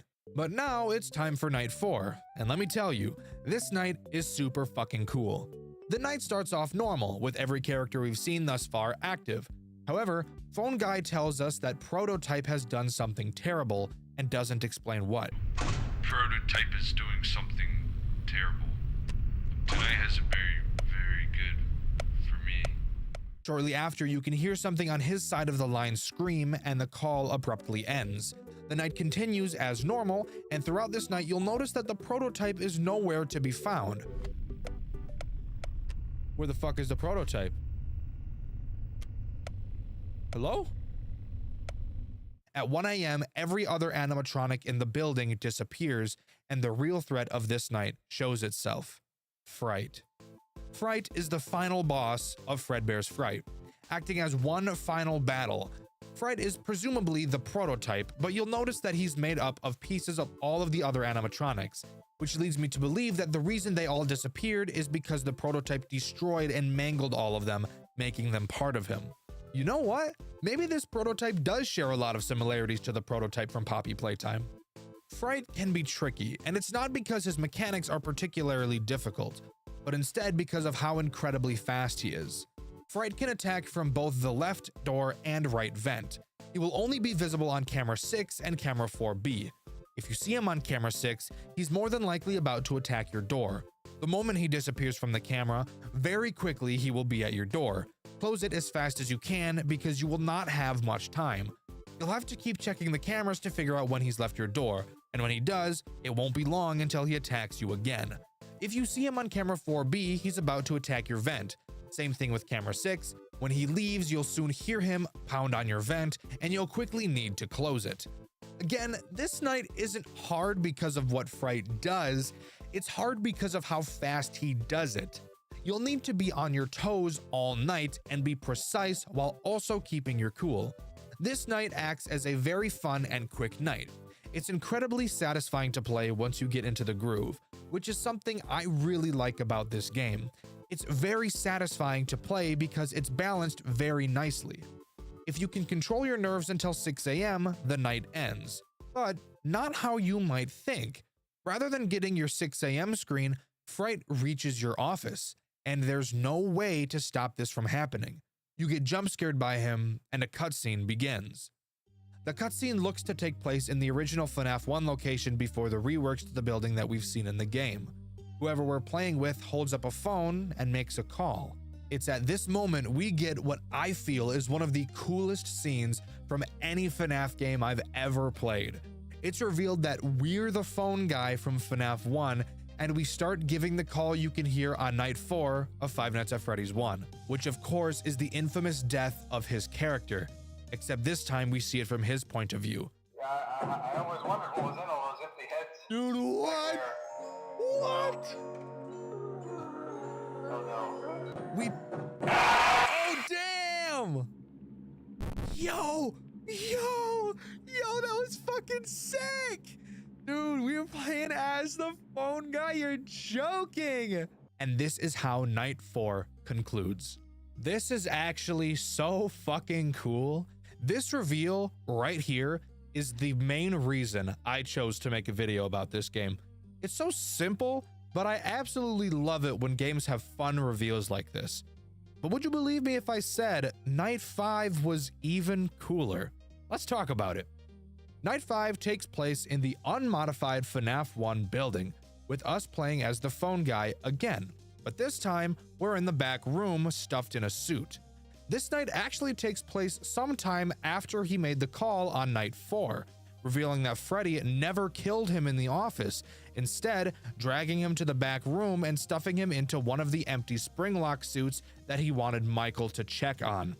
This night consists of phone guy trying to survive until 6 a.m. so that someone can come and rescue him in the morning from the suit he's trapped in. You'll notice that this night starts at 2 a.m. instead of 12. This is because it takes place technically during night 4, which he made his final call during. So of course, some time has passed. This is so fucking cool! I can't get enough of this. But let's talk about the gameplay of this night. You have to prevent the spring lock suit you're sitting in from closing by holding space. Throughout the night, Freddy and Bonnie will be checking in on you by opening the door and watching you. Whenever either of them peek in, you'll have to stop holding space and play dead. Once they leave, you're free to continue. Additionally, you'll have frequent hallucinations that will require you to close your eyes by pressing shift. The hallucinations make very loud noises and closing your eyes blocks your vision. Fucking obviously. So, when you have your eyes closed, I'd let go of space, since you won't be able to tell when Freddy or Bonnie enter. If they see that you're alive, they'll definitely gobble you up like the little gobble monsters they are. After surviving until 6 a.m., the night ends, and we get one final post-night minigame. This final minigame requires us to press A. When we do, we see Purple Guy press a button that seemingly activates the 4 animatronics. They walk out from behind a curtain and are in much worse shape than we've seen them in previous minigames, actually appearing to look like their nightmare variants from FNAF 4.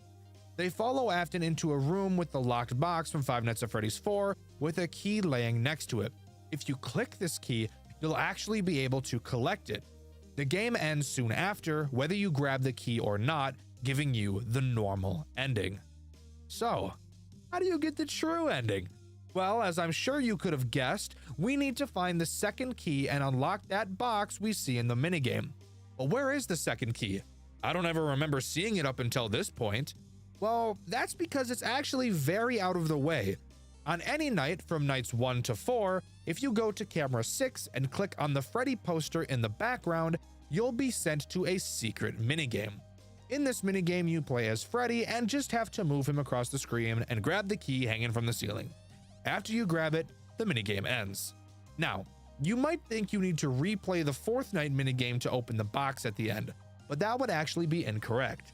Instead, we get the ability to open the box after we finish one final challenge, Insane Mode, which is accessed through the Extras menu.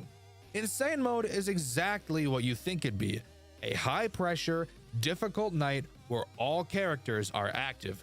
The only real problems of this night are Prototype and Scrapped Fredbear, because they have a pretty deadly combo when you have to take time to punch in Freddy's code while Prototype is having to move. Since you won't be able to watch and stall him enough to stop him from charging your door, most other characters aren't a huge problem. Just make sure you're really listening and paying attention to the vent noises so you know when you should have the vent closed and when it's safe to keep it open. After you beat Insane Mode, you will see the locked box. As long as you've collected both keys, you'll be able to undo both locks and see what's inside. After the box opens, the screen will start to glitch, and if you look closely, you'll actually be able to see 4 faces between the locks, presumably a reference to the 4 dead children. Finally, one last cutscene plays. On a desk, you'll be able to see what appears to be the newspaper we saw at the beginning of the game, with someone named Radio Man calling us. He says he thinks he might have a lead and asks us if we'd be willing to go to an unknown location by ourselves. He says there's no guarantee we'll be able to find him there, not knowing who he is or where there is. The call ends with Radio Man asking us to return his call as soon as we can. At first, I thought this was someone calling Michael Afton in reference to going to one of the Freddy locations to find and kill his father. Up until this point, it seemed that this game was heavily tied to the official games. But after doing some digging, I learned that this cutscene is actually a teaser to one of Garrett McKay's other games by the name of Fredbear and Friends Left to Rot. And with that, aside from Custom Night, that's all Fredbear Frights has to offer as far as I'm aware. I really liked this game. The twist of you playing as the phone guy at the end is honestly one of the coolest and most unique twists I've ever seen from a FNAF game.